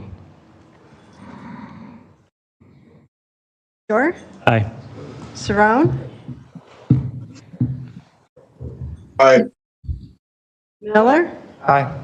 Rosato, Aye. Beck, Aye. Connolly, Aye. Chancet, Aye. Salfa, Wolf, Dan, I just got back in here. I don't know if we can do that without legal advice. I don't know if that's right for us to take one of the bidders out of the picture. I don't know if Laura wants to weigh in on that. I wouldn't, no, I'd have to follow up with the city attorney Okay. in that regard. I will vote aye on it, but I would like. Could you clarify what is it do you think that we're doing? Because we're taking one of the bidders out of the picture. We're taking a qualified bidder out of the picture. I don't know if that's legal for us to do, and I hesitate to do that without legal advice, and we don't have city attorney here tonight. You know, the thing is, I agree. do you really think that the third bidder is actually going to come close now after all of this? I don't think that's going to be a problem anyway. So I'm worried about whether they come close or not. I'm worried about if they sue us. no, I'm talking about leaving them in. I'm talking about leaving them in. I don't think it's going to make a difference if we leave them in. I don't think that's my point. So I think leaving them in would be okay. Because I don't think they're going to be considered anyway by the numbers that they've already given. I'll vote aye, but I'd like a legal opinion on it as soon as we can get it. We just don't have a lot of time. It doesn't lose a long time. Do you care to restate your initiative so we can cover Alan's point, or withdraw your motion, please?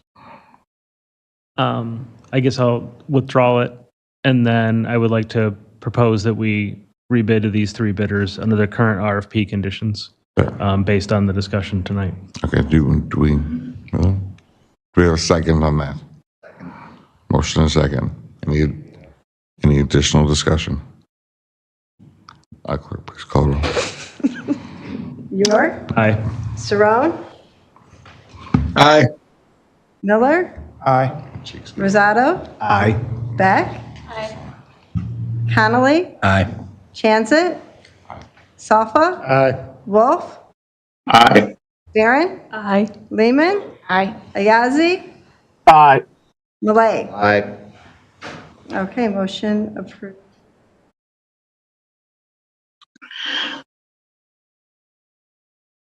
Yes. I can take item 13, 23-14, ordinance 23-14, amending Title 3, Chapter 3 of the Batavia Municipal Code, revising Batavia's liquor control ordinances. This is just to expand the brewery license, which is Class H, to include distilleries and winemaking. We have a new potential business coming in that is a distillery, and it's something that is allowed under the zoning ordinance. Rather than create a separate class of license, because these types of businesses have so many similarities in, all having tasting rooms and packaged liquor for sale, we thought to simplify our liquor code rather than create new classes, we would just be supportive of expanding Class H to include the distilleries and winemaking. We have any discussion? I think it's a good idea. The guy was down here talking about the new business, so.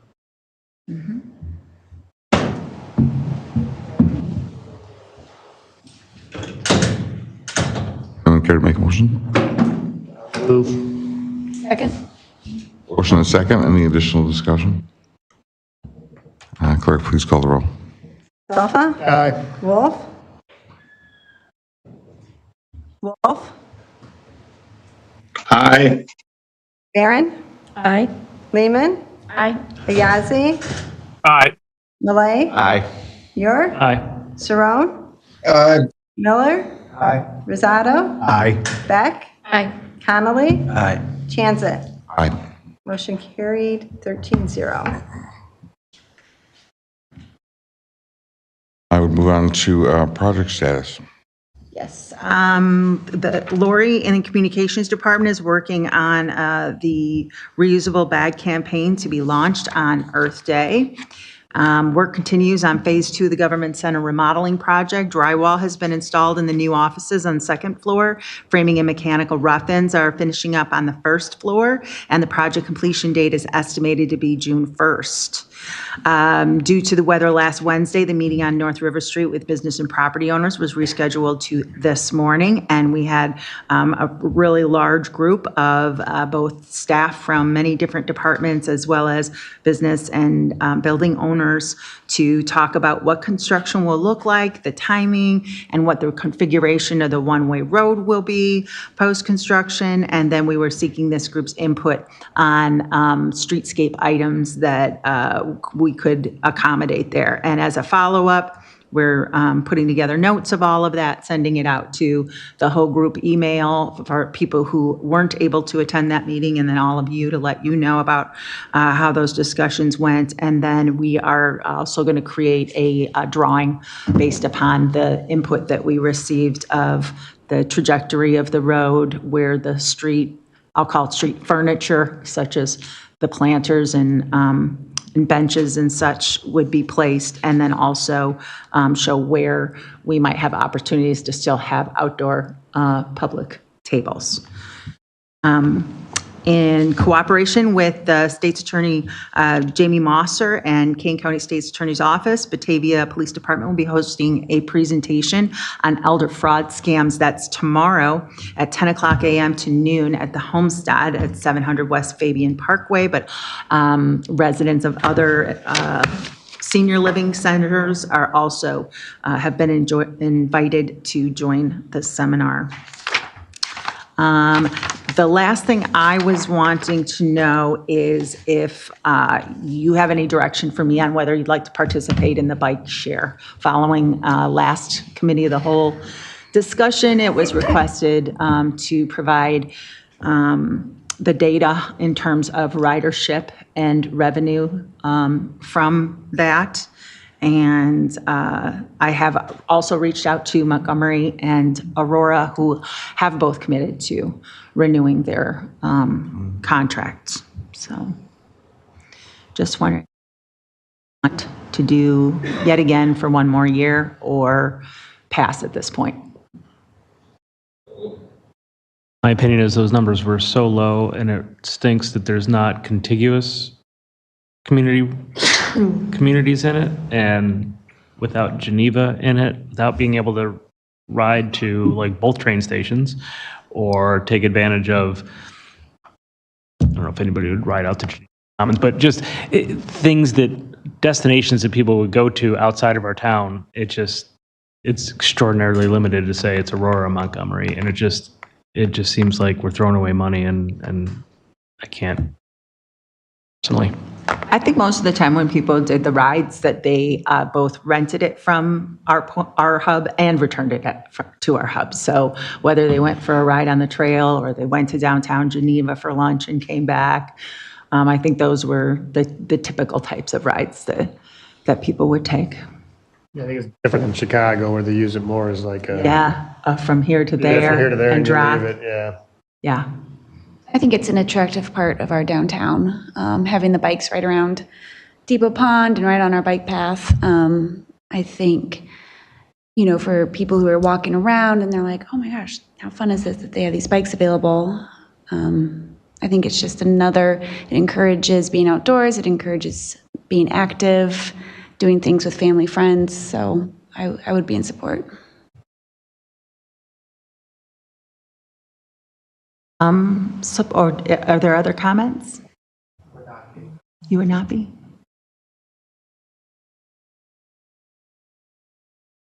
Well, they are delivering bikes to the other communities April 17th, which is Monday. So having had the discussion here, but since it wasn't an agenda item to vote on tonight, what I could do is put it on April 17 agenda, and we just vote on it for once and for all, whether it passes or not.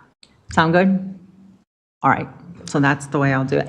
And then does anybody have any questions for me on other projects before we? Thank you.